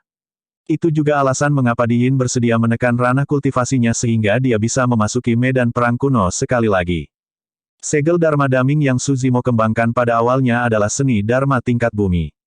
Namun, dengan hilangnya manik-manik doa Mingwang sehingga hanya ada 4 segel Dharma yang tersisa, segel Dharma Daming hanya dapat dianggap sebagai seni Dharma tingkat gelap. Sebenarnya, Vien Suppression, Demon Subduing, Immortal Trap dan Immovable Foundation Cells hanya dapat dianggap sebagai seni Dharma tingkat gelap. Ketika dirilis bersamaan dengan Daming Mantra, itu hanya seni Dharma tingkat gelap yang superior. Di dalam Daming Dharmic Cell, hanya Great Vajrawheel dan Great Mount Meruseal yang hilang yang merupakan seni darmik tingkat bumi biru sejati. Namun, hal yang aneh adalah Daming True Sutra jelas terdaftar sebagai seni dharma tingkat surga dalam buku-buku kuno biara Daming. Bahkan jika dia berhasil memulihkan dua Dharmic Seal yang hilang, Daming Dharmic Seal hanyalah sebuah seni darmik tingkat bumi. Namun, itu benar-benar bisa berubah menjadi seni dharma tingkat surga setelah dikombinasikan dengan keterampilan rahasia suara, mantra Daming, untuk membentuk sutra sejati Daming. Itu adalah sesuatu yang tidak bisa dipahami Suzimo. Tentu saja, Naschen Souls tidak akan bisa melepaskan seni dharma tingkat surga bahkan jika mereka mendapatkannya. Seni dharma tingkat surga memiliki persyaratan yang sangat ketat dari roh esensi seseorang. Bahkan jika Naschen Souls membakar roh esensi mereka, mereka tidak akan bisa menyalurkan seni dharma tingkat surga. Secara teoritis, teknik kultivasi tingkat surga dapat dikultivasikan saat seseorang memasuki ranah Naschen Soul. Namun, teknik kultivasi tingkat surga sangat sulit untuk dipahami dan baru saja mengembangkan roh esensi mereka. Ada banyak hal yang tidak diketahui oleh jiwa baru lahir tentang alam ini. Akan sangat sulit bagi mereka untuk berkultivasi. Tentu saja, manfaat dari kultivasi teknik kultivasi tingkat surga juga sangat jelas. Di alam yang sama, roh esensi yang mengolah teknik kultivasi tingkat surga akan jauh lebih kuat daripada roh esensi dari dewa sempurna lainnya. Biksu tua itu melanjutkan, setelah maju ke alam Naschen Soul, kamu harus mengganti semua senjatamu. Bahkan jika kamu menggunakan senjata roh bawaan, itu tidak akan bisa melepaskan kekuatan seni dharma. Dalam hal ketangguhan, bahkan senjata dharma biasa pun tidak akan mampu menghancurkan senjata roh bawaan dengan mudah. Namun, pada akhirnya, senjata roh bawaan masih hanya pada tingkat energi roh. Senjata dharma diklasifikasikan menjadi 4 jenis untuk 4 alam yang berbeda dan itu sangat sederhana.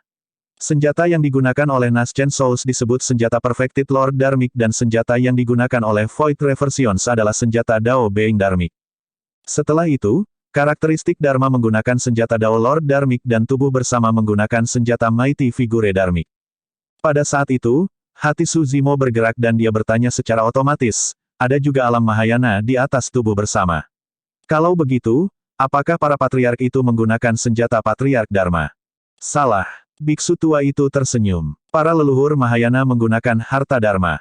Harta Dharma, Suzimo dan Ming Zhen tercengang. Itu adalah istilah yang asing bagi mereka. Biksu tua itu menjawab, logikanya sederhana. Kekuatan Dharma berada di atas energi roh dan kekuatan surgawi berada di atas kekuatan Dharma.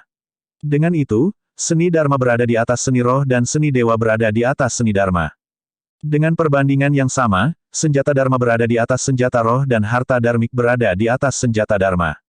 Alasan mengapa seseorang harus mengganti senjata di alam kultivasi baru adalah karena kekuatan mereka juga akan berubah dalam hal kualitas seiring kemajuan kultivasi mereka. Senjata roh akan meledak jika disuntik dengan kekuatan Dharma. Demikian pula, senjata Dharma tidak mampu menahan kekuatan suci dan senjata yang menjalani pembaptisan kekuatan suci dikenal sebagai harta Dharma. Suzimo tercerahkan. Baik itu dewa yang disempurnakan atau senjata Dharmic Dao, perbedaan tingkatannya mirip dengan senjata roh. Biksu tua itu melanjutkan, satu pola Dharma membuat senjata Dharma dewa sempurna tingkat rendah, dua pola Dharma, senjata Dharma dewa sempurna tingkat menengah, tiga pola Dharma, tingkat unggul, 4 pola Dharma, tingkat tertinggi, 5 Dharma pola, tingkat sempurna dan 6 pola Dharma, bawaan. Aku yakin kamu sudah tahu tentang ini sekarang. Suzimo mengangguk. Dia adalah master penyempurnaan senjata untuk memulai dan secara alami tahu sedikit tentang hal-hal seperti itu.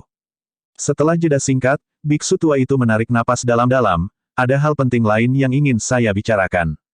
Jika kalian berhasil maju ke alam Naschen Soul, kalian akan dapat mengolah roh esens kalian. Setiap jiwa baru lahir memiliki kesempatan untuk memperbaiki senjata Dharmik Takdir yang menjadi milik mereka sendiri. Petik 2. Senjata Dharma Takdir. Keduanya tercengang. Suzimo bertanya, apa itu senjata Dharma Takdir? Senjata Dharma Takdir saling terkait dengan roh esensi Anda. Dengan menyempurnakannya siang dan malam dengan esens spirit Anda, hubungan yang erat akan dibuat antara Anda dan senjata Dharma Anda dari waktu ke waktu. Itu akan menjadi seperti bagian dari tubuhmu. Biksu tua itu menjelaskan, kamu akan dapat melepaskan kekuatan terbesarmu dengan senjata Dharma Takdir. Setelah mendengar ini, Suzimo mengerutkan kening. Bahkan dengan penjelasan itu, tidak ada yang istimewa dari senjata Dharma Takdir. Namun, biksu tua itu melanjutkan, Kekuatan sebenarnya dari senjata Dharma Takdir terletak pada kenyataan bahwa itu akan menjadi lebih kuat seiring dengan kemajuan kultivasimu. Mata Suzimo bersinar terang, sepertinya menyadari sesuatu. Biksu tua itu menunjukkan ekspresi kekaguman dan mengangguk. Jika senjata Dharma yang kamu pilih di awal adalah senjata Dewa Dharma sempurna kelas superior, pada saat kamu berkultivasi ke ranah Void Reversion, senjata Dharmik takdirmu juga akan tumbuh menjadi senjata Dao Being Dharmik setelah penyempurnaan dari esens spiritmu. Lebih jauh lagi, itu masih akan berada pada 3 pola Dharma kelas atas. Memang, Suzimo mengangguk dan meratap, itu akan luar biasa. Ini berarti bahwa tingkat senjata Dharmik takdir tidak akan berubah bahkan saat ia tumbuh. Dengan kata lain, jika Suzimo memilih senjata Dharmic Lord yang disempurnakan sebagai senjata Dharmic takdirnya, pada saat dia mencapai ranah Void Reversion, senjata Dharmic takdir miliknya akan berubah menjadi senjata Dharmic menjadi Dao. Namun, nilainya akan tetap di bawaan. Bab 637, Memasuki Medan Perang.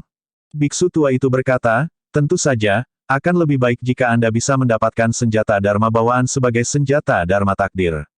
Namun, senjata Dharma yang sempurna atau tingkat tertinggi juga dapat diterima. Suzimo mengangguk. Tentu saja, senjata Dharmik bawaan terlalu langka dan hanya bisa digunakan secara kebetulan. Biksu tua itu melanjutkan, selain kirohnya yang kaya, medan perang kuno perantara juga berisi 2 ramuan roh yang telah punah di daratan Tianhuang, buah pengumpul roh dan ginseng darah bergizi jiwa. Golden Cores menghadapi bahaya ekstrim saat mencoba terobosan ke alam Naschen Soul. Ada risiko melumpuhkan kultivasi mereka atau bahkan mati di tempat tanpa ada mayat yang tersisa. Buah pengumpul roh dimaksudkan untuk membantu inti emas mengumpulkan roh esensi mereka saat mencoba terobosan. Petik 2. Hanya 1 buah pengumpul roh yang diperlukan dan tidak ada gunanya mengkonsumsi lebih dari itu.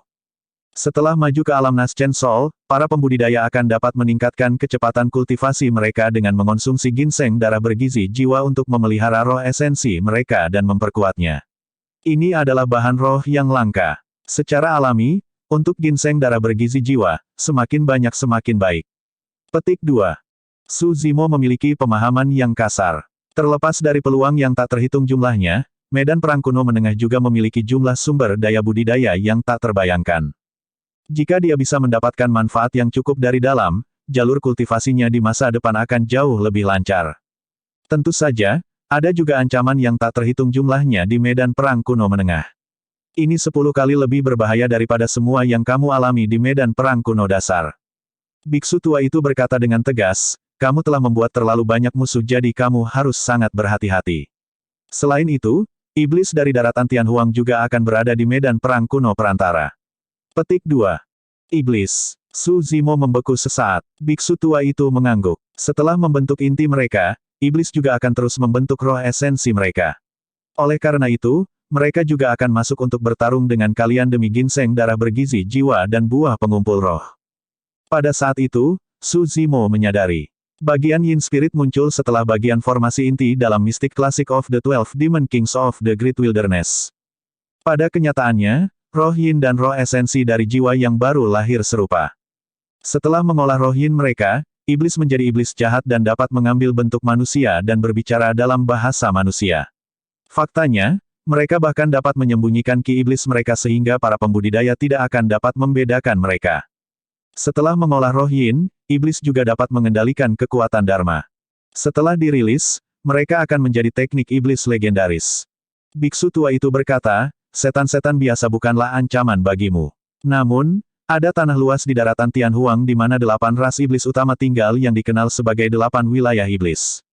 Di 8 wilayah itu, ada banyak burung dan binatang menakutkan yang hanya menonjol setelah melalui pertumpahan darah tanpa akhir dan memiliki garis keturunan yang luar biasa. Anda harus berhati-hati. Aku akan mengingat semuanya dengan sepenuh hati. Suzimo mengangguk. Tidak ada yang lain. Biksu tua itu berjalan menuruni tangga batu dan menatap kehampaan di depannya. Tiba-tiba, matanya menyala dan dia mengulurkan telapak tangannya yang layu, menamparkan kekosongan dengan lembut. Ledakan. Ledakan bergema meledak di kehampaan. Tepat di depan Suzimo dan Ming Zhen, kehampaan hancur dan runtuh, berubah menjadi pusaran hitam pekat. Pusaran terhubung ke tempat yang tidak diketahui yang mengeluarkan aura kuno. Biksu tua itu menoleh ke Suzimo. Kamu berencana untuk meninggalkan wilayah utara kali ini. Iya, Suzimo tidak memilih untuk menyembunyikan kebenaran. Dengan meninggalnya kakak tertuanya, dia tidak lagi memiliki keterikatan apapun dengan dunia fana. Sebagian besar keterikatannya sekarang dengan Xiaoning. Selanjutnya, tidak ada tempat tersisa untuknya di wilayah utara. Jika dia terus tinggal di sini, lebih banyak orang akan terlibat.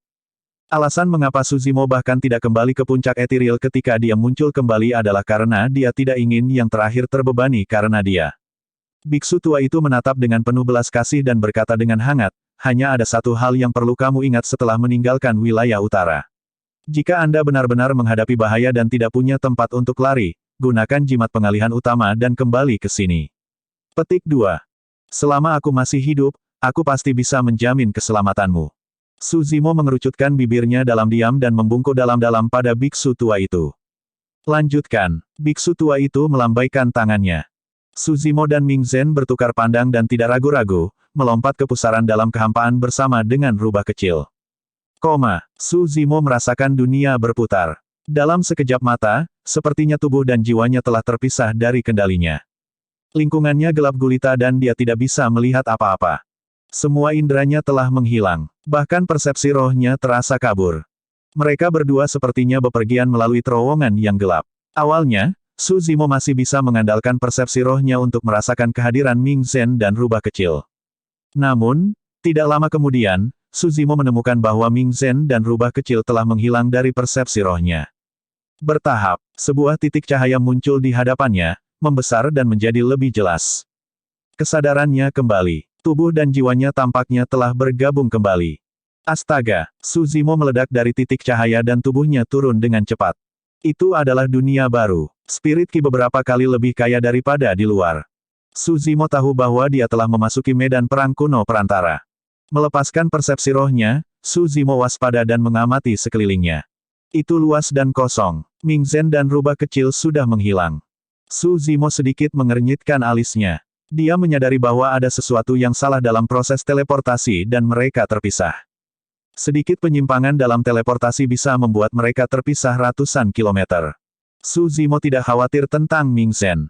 Setelah Di Yin meninggalkan kuil lama, Ming Zhen menghabiskan 10 tahun di reruntuhan kian besar, bertarung dengan prajurit dunia lain dan menjalani banyak rintangan dengan kematian. Pengalaman tempur Ming Zhen telah berkembang pesat. Selain itu, dia tidak lemah untuk memulai dan dia bahkan telah mengolah teratai hijau pembersih dunia yang sebelumnya berada di peringkat 10 besar dalam peringkat fenomena. Rubah kecil yang benar-benar dikhawatirkan Suzimo. Mencoba menemukan rubah di dunia yang luas ini sama dengan mencari jarum di tumpukan jerami. Mengambil napas dalam-dalam, Suzimo membuat ukuran kasar arah sebelum menuju ke pusat medan perang kuno. Roh Ki di sini terlalu kaya dan ramuan dan bahan roh dapat ditemukan di mana-mana. Ada beberapa tempat di mana danau bahkan disulap dari Ki roh. Jika semuanya berjalan lancar, Suzimo pasti akan dapat mencapai inti emas yang sempurna setahun kemudian. Meskipun sekelilingnya dipenuhi dengan tanaman hijau subur di sepanjang jalan, dia tidak menemukan pembudidaya. Tidak lama kemudian, Suzimo merasakan sesuatu. Di rerumputan terdekat yang lebih tinggi dari manusia, seekor binatang iblis tergeletak dan memelototinya dengan mata hijau yang menakutkan. Suzimo tidak terganggu dan terus maju. Ketika dia melewati binatang iblis itu, rumput bergerak dan binatang iblis itu melompat ke udara, menerjang ke arah Suzimo dengan niat membunuh yang mengamuk. Mengaum. Raungan memekakkan telinga terdengar dari kedalaman tenggorokan binatang iblis itu. Jika itu adalah kultivator lain, mereka akan terkejut menjadi linglung oleh serangan dan raungan yang tiba-tiba itu, sehingga binasa di bawah cakar binatang iblis itu. Namun, Suzimo mengolah mistik klasik dari 12 Raja Iblis dari gurun besar dan merupakan iblis terhebat. Raungan itu sama sekali tidak berpengaruh padanya. Berbalik sedikit, dia melihat binatang iblis yang masuk dan tiba-tiba berbicara dengan senyum palsu, Om. Binatang iblis yang masuk membeku di udara dengan ekspresi bingung, itu benar-benar terkejut. Bab 638, terlahir sebagai budak. Itu adalah Heavenbane Wolf, sejenis binatang sisa kuno. Tubuh mereka membentang beberapa puluh kaki dan mereka memiliki bulu berwarna merah darah di sekujur tubuh mereka. Haus darah, kebanyakan dari mereka bepergian sendiri dan mereka sangat kuat dan kejam. Tapi sekarang, mata binatang sisa kuno ini linglung, dia terkejut sampai pingsan. Sebenarnya, efek menakutkan seperti itu tidak dapat dicapai jika itu adalah mantra daming saja. Lebih dari itu karena Suzimo mengolah mistik klasik dari 12 Raja Iblis dari Great Wilderness dan memiliki paru-paru yang sangat kuat. Dengan stamina yang kaya dan lubang mulut yang bersih, kekuatan ledakannya mengejutkan. Tidak ada binatang buas biasa yang bisa menerima raungan sederhana darinya, apalagi ledakan mantra daming. Kultivator yang lebih lemah akan mati di tempat karena shock. Suzimo mengulurkan jarinya dan menekan kepala serigala kutukan surga. Sosok manusia dan serigala turun dengan cepat. Ledakan. Kepala Heavenbane Wolf dihancurkan ke dalam lumpur oleh Suzimo, menciptakan lubang besar hampir seketika. Kak, klak. The Heavenbane Wolf terbangun dan berjuang tanpa henti. Cakarnya yang tajam menggali tanah seperti belati, menyebabkan lumpur memercik saat meraung mengancam, semua bulunya berdiri tegak. Namun, tidak peduli bagaimana dia berjuang, itu tidak bisa melepaskan diri dari telapak tangan Suzimo. Tangannya pucat dan halus, menyerupai batu giok dan sepertinya tidak pernah memegang senjata apapun. Namun, jari-jarinya yang terentang menjepit kepala serigala kutukan surga di tempat seperti gunung. Tatapan Suzimo dingin dengan tatapan membunuh. Merasakan sesuatu, Heavenbane Wolf bergidik dan berhenti berjuang. Binatang iblis adalah yang paling tajam menuju bahaya. Selain itu, ia sudah hidup pada titik kultivasi ini dan secara alami dapat mengatakan bahwa Suzimo menunjukkan belas kasihan. Suzimo melepaskan telapak tangannya ketika dia melihat Heavenbane Wolf tidak bergerak. The Heavenbane Wolf terengah-engah dan sedikit mengangkat kepalanya. Ketika melihat jarak antara dia dan manusia ini, niat membunuh di dalam hatinya kembali. Biasanya, pembudidaya memiliki tubuh yang lemah. Mengingat jarak ini, itu memiliki peluang sukses 90%. Namun, itu menyerah pada pemikiran itu dalam sekejap mata. Suzimo tanpa ekspresi dan memiliki tatapan tenang. Serigala kutukan surga samar-samar bisa merasakan bahwa ia akan dibunuh di tempat oleh manusia ini saat ia berperilaku tidak normal. Suzimo naik ke punggung Heavenbane Wolf dan menepuk kepalanya, menunjuk ke kedalaman medan perang. Ke sana. The Heavenbane Wolf bangkit, agak enggan, dan mengangkat lumpur itu sendiri. Itu menggeram dalam dan berlari menuju kedalaman medan perang. Dalam benaknya, ia bersedia mendengarkan pengaturan manusia ini terlebih dahulu selama tidak dipaksa menjadi sumpah darah. Mengendarai punggung Heavenbane Wolf, Suzimo bisa berkultivasi dengan damai. Saat ini, dia berada di puncak Golden Core tahap akhir. Mengingat Kiroh yang kaya di lingkungan, dia yakin dia bisa merasakan peluang terobosan jika dia berkultivasi untuk jangka waktu tertentu. 10 hari kemudian, Suzimo yang menunggangi Heavenbane Wolf terbangun dari kultivasinya dengan tersentak. Telinganya berkedut dan samar-samar dia bisa mendengar suara pertarungan yang berlangsung jauh dengan raungan binatang iblis bercampur di dalamnya. Pergilah ke sana dan periksa semuanya. Suzimo menepuk Heavenbane Wolf dan menunjuk ke arah lain. The Heavenbane Wolf berlari sepanjang jalan dan tiba di depan pintu masuk lembah tak lama. Setidaknya ada 1000 binatang iblis di lembah yang mengelilingi sekelompok pembudidaya. Hal yang menakutkan adalah bahwa hampir semuanya adalah sisa binatang purba. Di puncak gunung dekat lembah berdiri seekor singa perkasa yang dipenuhi bulu emas. Itu memiliki kekuatan surgawi dan melihat ke bawah ke lembah dengan mata sebesar lonceng. Singa emas, itu adalah binatang buas berdarah murni biru sejati. Selanjutnya, Suzimo dapat merasakan bahwa singa emas ini sangat kuat dan telah berkultivasi hingga ke puncak inti dalamnya. Yang dibutuhkan hanyalah satu langkah lagi untuk menjadi iblis-iblis. The Heavenbane Wolf tampak ketakutan dan ingin mundur dan melarikan diri. Namun, tubuh Suzimo menjadi semakin berat, seolah-olah dia akan memaksa Heavenbane Wolf untuk terkapar di tanah dan itu hanya bisa merengek kesengsaraan secara internal. Dengan ekspresi tenang, Suzimo mengalihkan pandangannya ke seberang lembah. Bunga berwarna hijau mekar di tebing di lembah. Bunga itu memiliki buah hijau yang seukuran kepalan tangan bayi. Itu dipenuhi dengan titik-titik putih dan membawa aroma samar. Buah pengumpul roh. Alasan konflik ini seharusnya adalah buah pengumpul roh. Biksu tua telah menyebutkan sebelumnya bahwa pembudidaya bukan satu-satunya yang membutuhkan item roh seperti buah pengumpul roh dan ginseng darah bergizi jiwa, bahkan binatang iblis pun menginginkannya. Ada pria dan wanita di sisi kelompok yang dikelilingi dengan puluhan mayat di bawah kaki mereka. Semua mayat diinjak-injak dan memiliki wajah yang hancur. Ada lebih dari 10 dari mereka yang tersisa dan semuanya terluka. Namun, mereka meringkuk dalam kelompok dan bertahan secara terstruktur dengan metode luar biasa untuk mencoba yang terbaik dan bertahan, jelas bahwa mereka berasal dari sekte besar. Singa emas berbalik dan menyapu pandangannya ke Suzimo, tampaknya tidak merasakan ancaman saat ekspresi ejekan melintas di matanya. Mengaum, singa emas meraung dan menginjak dengan keras di puncak gunung. Puncak gunung runtuh seketika. Batu yang tak terhitung jumlahnya jatuh dengan cara yang menakutkan. Ini benar-benar menggetarkan. The Heaven Bane Wolf bergidik dan menjadi lebih ketakutan. Seolah-olah ada perintah, 1000 binatang buas yang tersisa melambat dan berhenti secara bertahap dalam serangan mereka. Namun, sisa-sisa binatang purba itu mengepung para pembudidaya yang tersisa dengan tatapan ganas dan melahap daging mayat di bawah kaki mereka dengan cara yang sangat kejam dengan air liur di sekujur tubuh. Hanya 2 pembudidaya wanita yang tersisa dalam kelompok itu muntah saat melihat itu. Itu adalah mayat rekan sekte mereka. Salah satu dari mereka menangis di tempat dan menangis. Orang-orang yang tersisa sama-sama ketakutan, gemetar dengan wajah pucat. Manusia lemah, apakah kamu masih ingin melawan? Aku akan memberimu kesempatan. Menandatangani sumpah darah dengan saya dan berubah menjadi budak saya. Singa emas berbicara dalam bahasa manusia dengan tatapan ganas. Ketika dia mendengar itu, Su Zimo mengerutkan kening. Untuk mengendalikan binatang iblis dan mencegah pengkhianatan, para pembudidaya menandatangani sumpah darah dengan mereka. Su Zimo tidak menyangka bahwa iblis akan membuat sumpah darah yang serupa. Setan-setan ini malah ingin menjadikan manusia sebagai budak.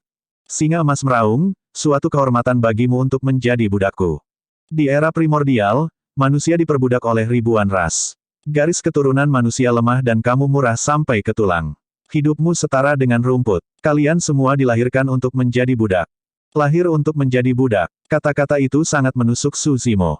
Memang benar dia melakukan kultivasi iblis. Bagaimanapun, dia adalah manusia. Ada penghinaan dalam nada singa emas, membuat Su Zimo merasa seolah-olah dia telah diteleportasi kembali ke masa di mana manusia dipermalukan di era primordial. Para pembudidaya yang tersisa tampak ngeri. Itu adalah peringatan terakhir dari singa emas. Jika mereka menolaknya, mereka akan dicabik-cabik oleh ribuan sisa binatang purba yang mengelilingi mereka. Meskipun pemimpin mereka marah, dia hanya bisa menghela nafas. Kita. Betapa sombongnya. Sebelum kata-katanya bisa diucapkan, suara mengejek terdengar dari luar lembah, memotongnya. Swoosh, swoosh, swoosh. Tatapan yang tak terhitung jumlahnya beralih ke pintu masuk lembah. Seorang kultivator berjubah hijau yang menunggangi Heaven Bane Wolf masuk perlahan dengan ekspresi acuh tak acuh dan tatapan tenang. Bab 639, Formasi Pedang Selimut. Kaki serigala kutukan surga menggigil melawan tatapan 1000 binatang sisa kuno. Pada saat itu, ia hanya bisa memaksa dirinya untuk masuk ke dalam dengan enggan. Ini dia semut kecil lainnya. Singa emas mencibir dingin ketika tidak bisa merasakan ancaman apapun dari Su Zimo. Para pembudidaya yang masih hidup yang dikelilingi memandang Su Zimo dengan penuh harap. Namun, mereka tidak bisa tidak merasa kecewa ketika mereka tidak bisa merasakan fluktuasi energi roh dari pembudidaya berjubah hijau. Su Zimo membawa tasbih Mingwang dan tetap tertidur di dasar lembah pemakaman naga selama 20 tahun, membaca sutra dan mempelajari agama Buddha setiap hari. Saat ini, sikapnya luar biasa dan orang biasa tidak dapat melihatnya. Aku akan mengambil manusia ini sebagai budakku karena kekuatan mereka dapat diterima. Tapi kamu semut yang tidak berharga yang bahkan tidak memenuhi syarat untuk menjadi tungganganku. Singa emas menatap Su Zimo dengan tatapan dingin sebelum memerintahkan dengan acuh tak acuh, bunuh dia. Melolong. 2 binatang iblis yang paling dekat dengan pintu masuk lembah berbalik dengan tatapan ganas. Inti dalam mereka beredar dan mereka menerjang ke arah Su Zimo dengan ki iblis yang melonjak.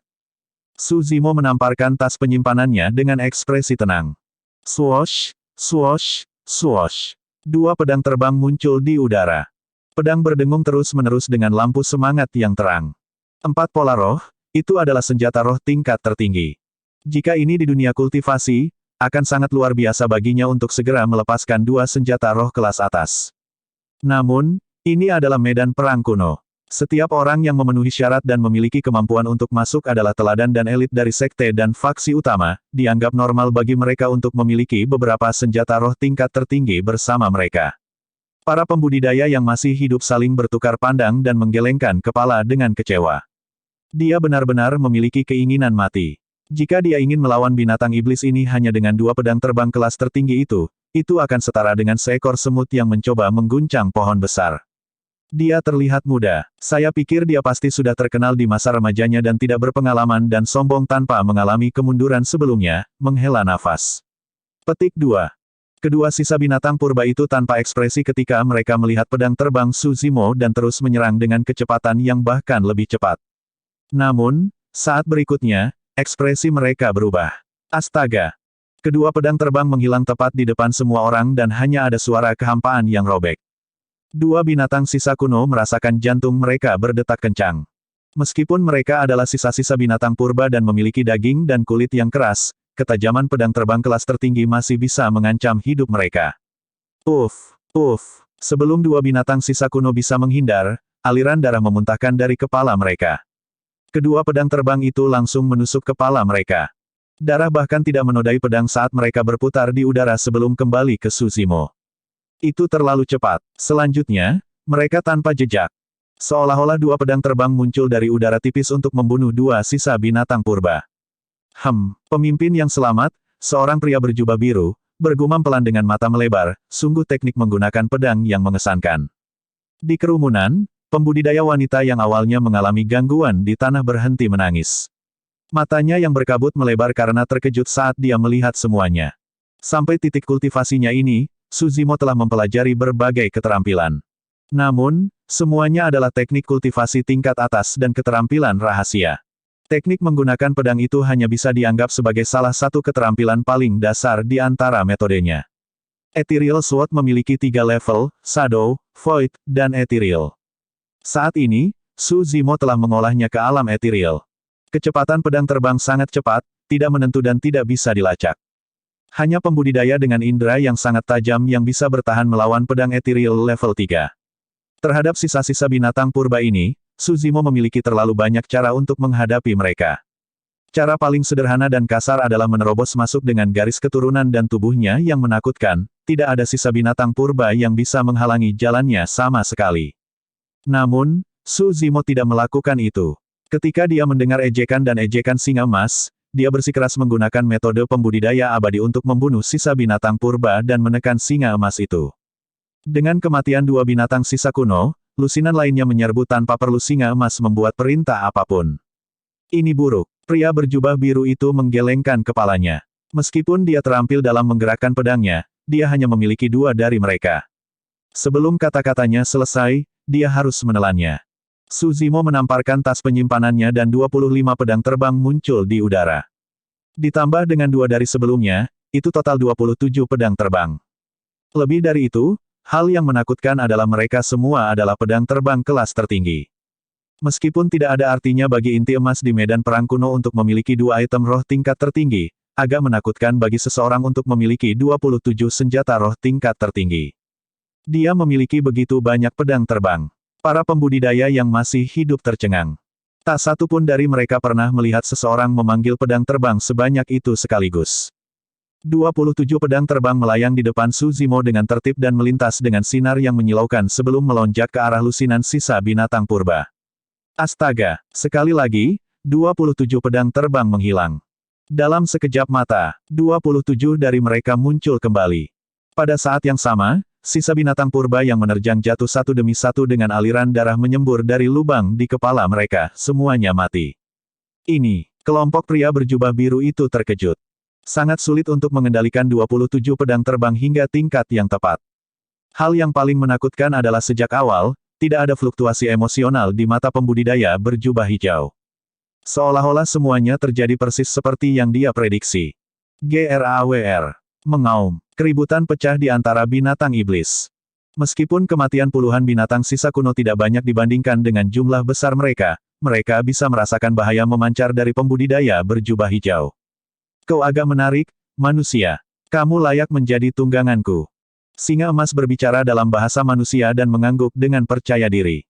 Hahaha. Suzimo mengangkat kepalanya dalam tawa dan 27 pedang terbang berputar dan menari di depannya. Singa kuning, mari kita lihat siapa yang akan ditundukkan hari ini, kau atau aku.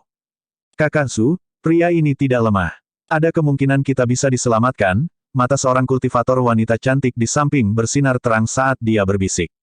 Sulit untuk mengatakannya, pria berjubah biru itu menggelengkan kepalanya. Dari kelihatannya, pria ini sudah mencapai batas kemampuannya mengendalikan 27 pedang terbang.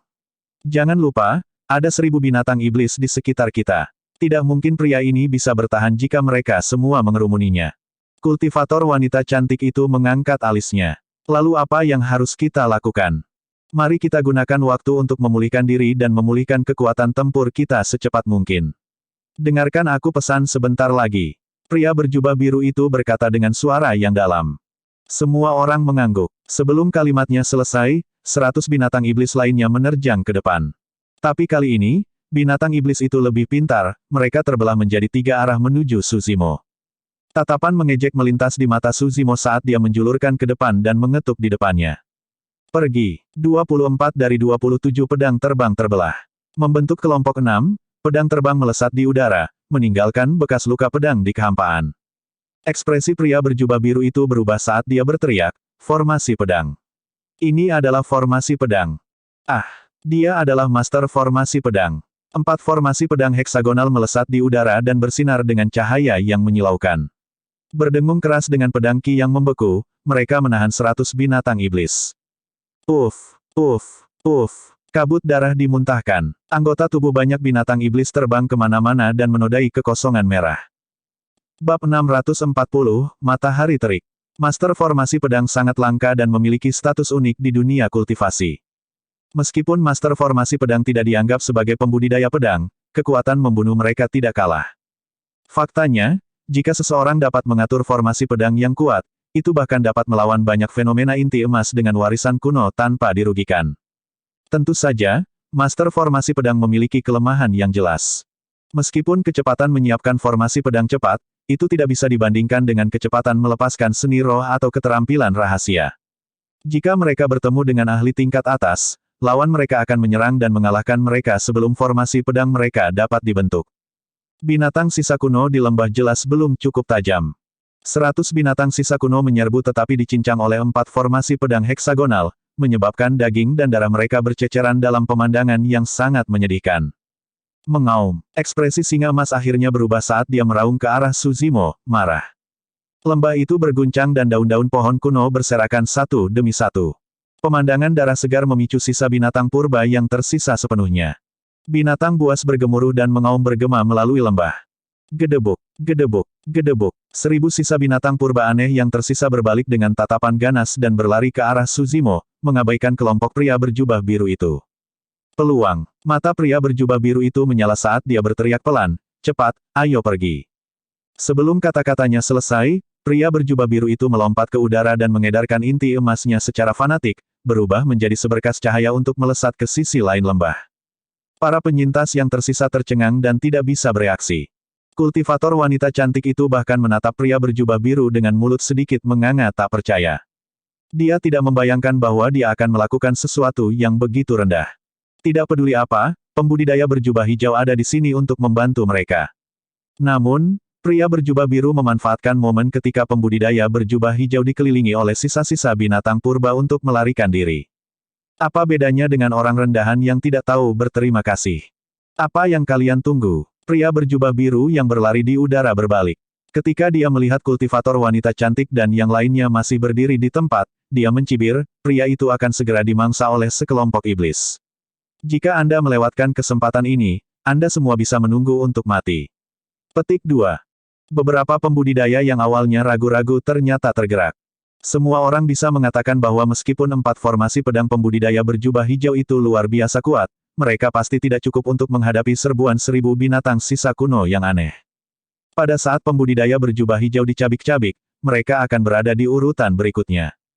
Tidak semua orang bisa begitu mulia dan berani menghadapi kematian.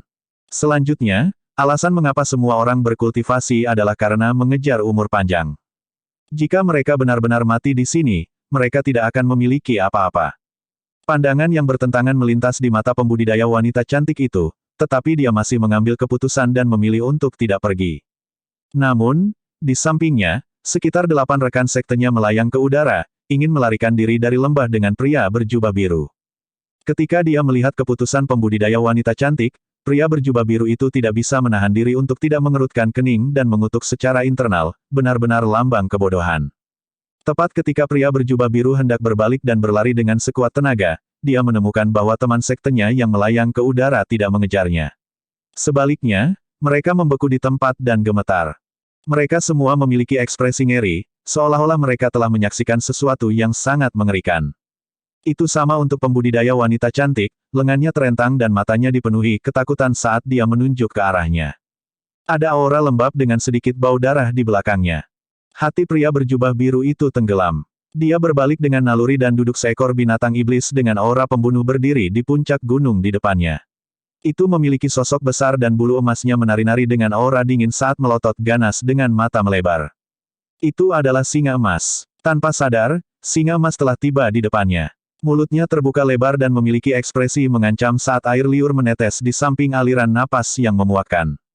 Dengan berlari sekuat tenaga, pria berjubah biru itu hampir mengirim dirinya ke mulut singa emas. Ah! Pria berjubah biru itu berseru dan merasakan kulit kepalanya tertusuk-tusuk dan kakinya lemas. Tidak mungkin jika dia ingin pergi dengan jarak sejauh itu. Takut kehabisan akal, pria berjubah biru itu hendak memohon belas kasihan ketika tatapan mengejek melintas di mata singa emas. Tiba-tiba, ia mengulurkan tangan dan menutup mulutnya yang besar. Retakan, pria berjubah biru itu telah pergi. Setelah melihat itu, para pembudidaya yang ingin memanfaatkan situasi untuk melarikan diri jatuh dari udara satu demi satu, ketakutan dengan ekspresi pucat.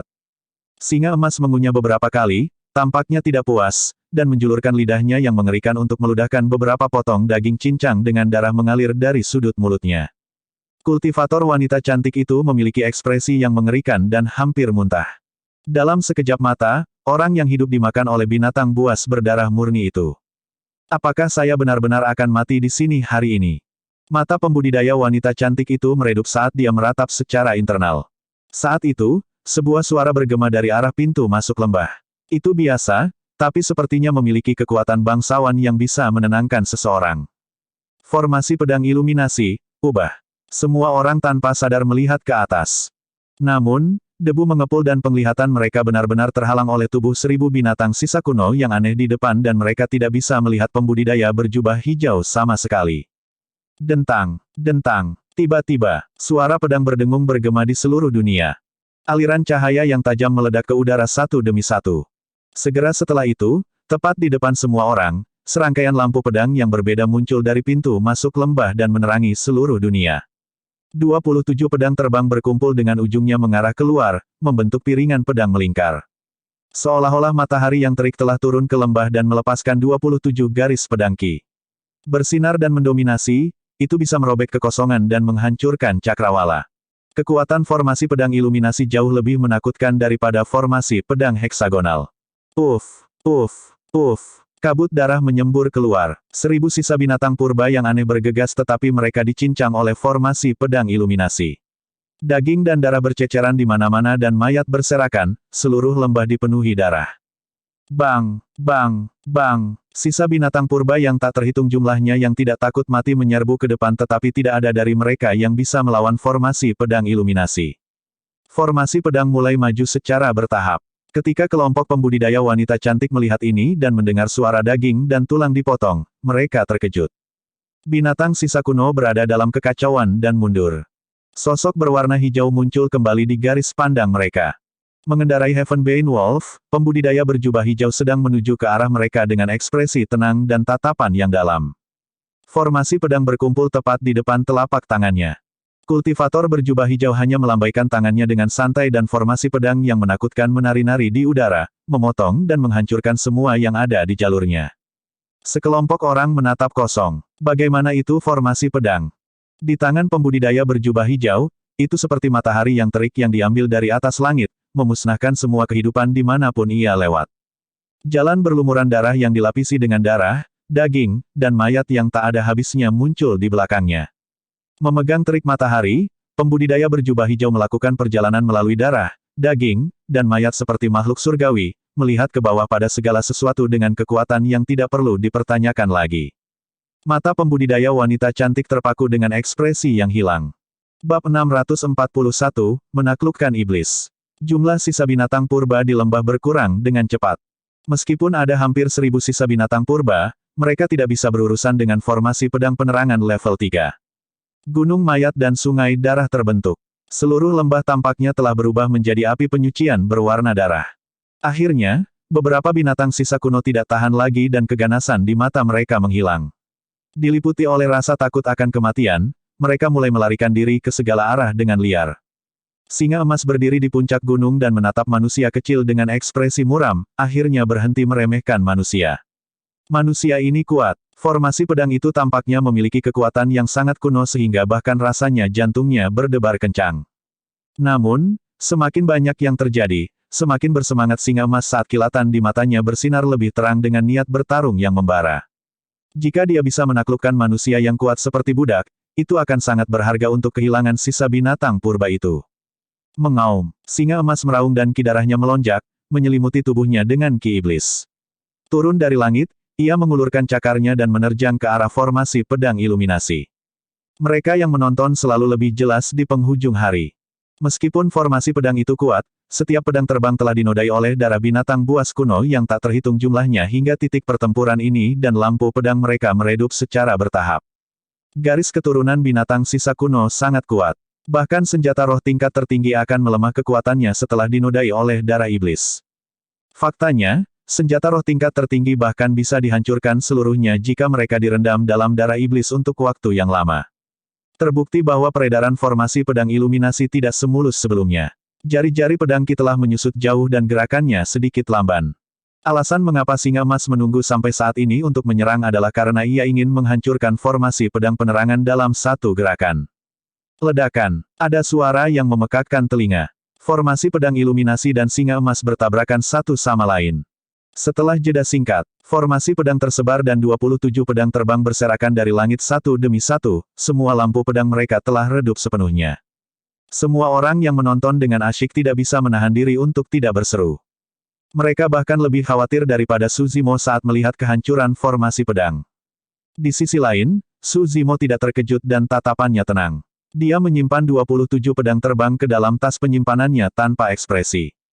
Setelah pertempuran ini selesai, pedang terbang dapat dikembalikan ke keadaan semula setelah menghapus darah iblis pada mereka.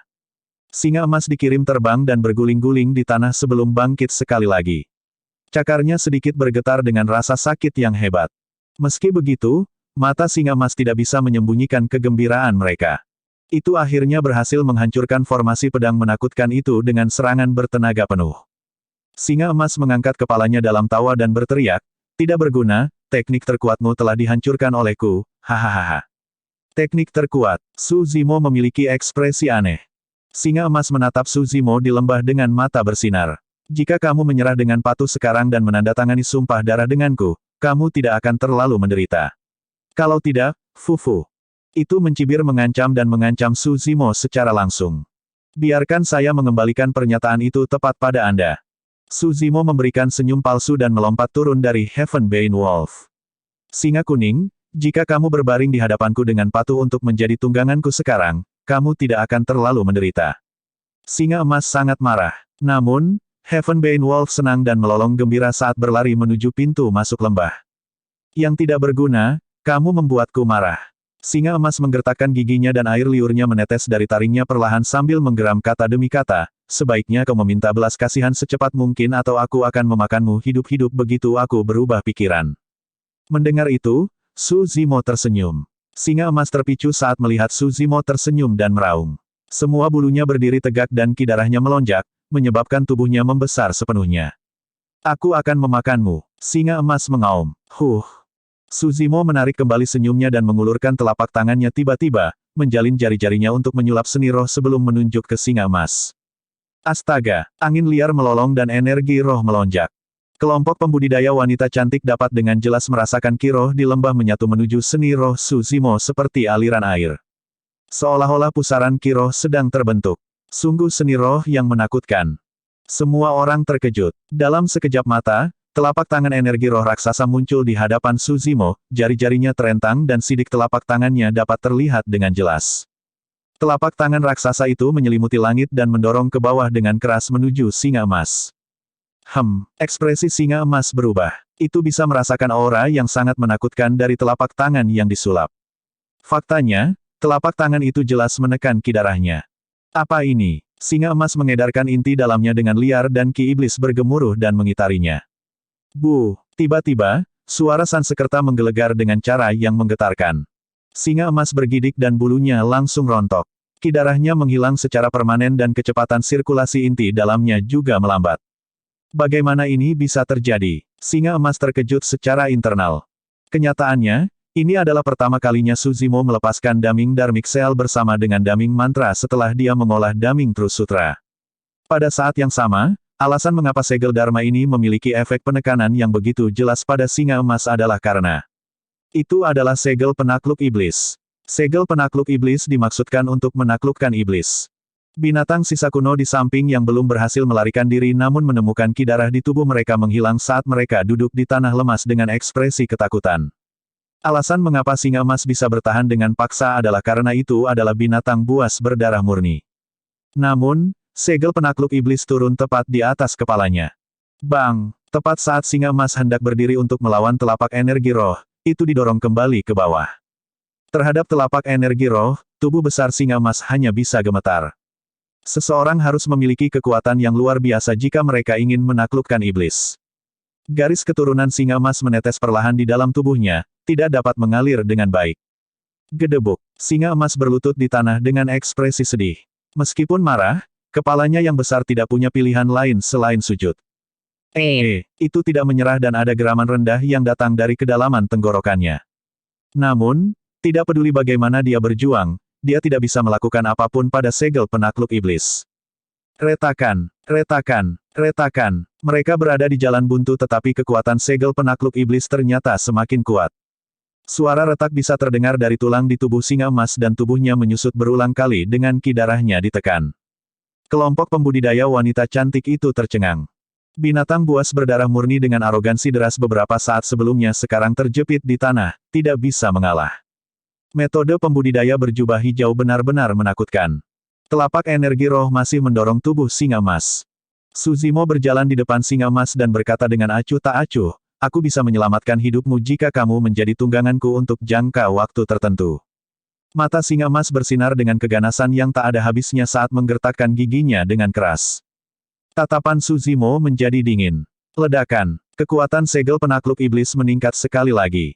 Singa emas memberikan bunyi gedebuk dan hampir memuntahkan darah karena tekanan, organ-organnya diremas bersama. Ia menyadari bahwa ia akan dibunuh jika terus keras kepala. Namun, singa emas merasa sedih dan marah. Itu adalah binatang buas berdarah murni dengan garis keturunan bangsawan dari salah satu dari 8 wilayah iblis, Wild Lion Ridge, bagaimana itu bisa menjadi tunggangan untuk manusia rendahan.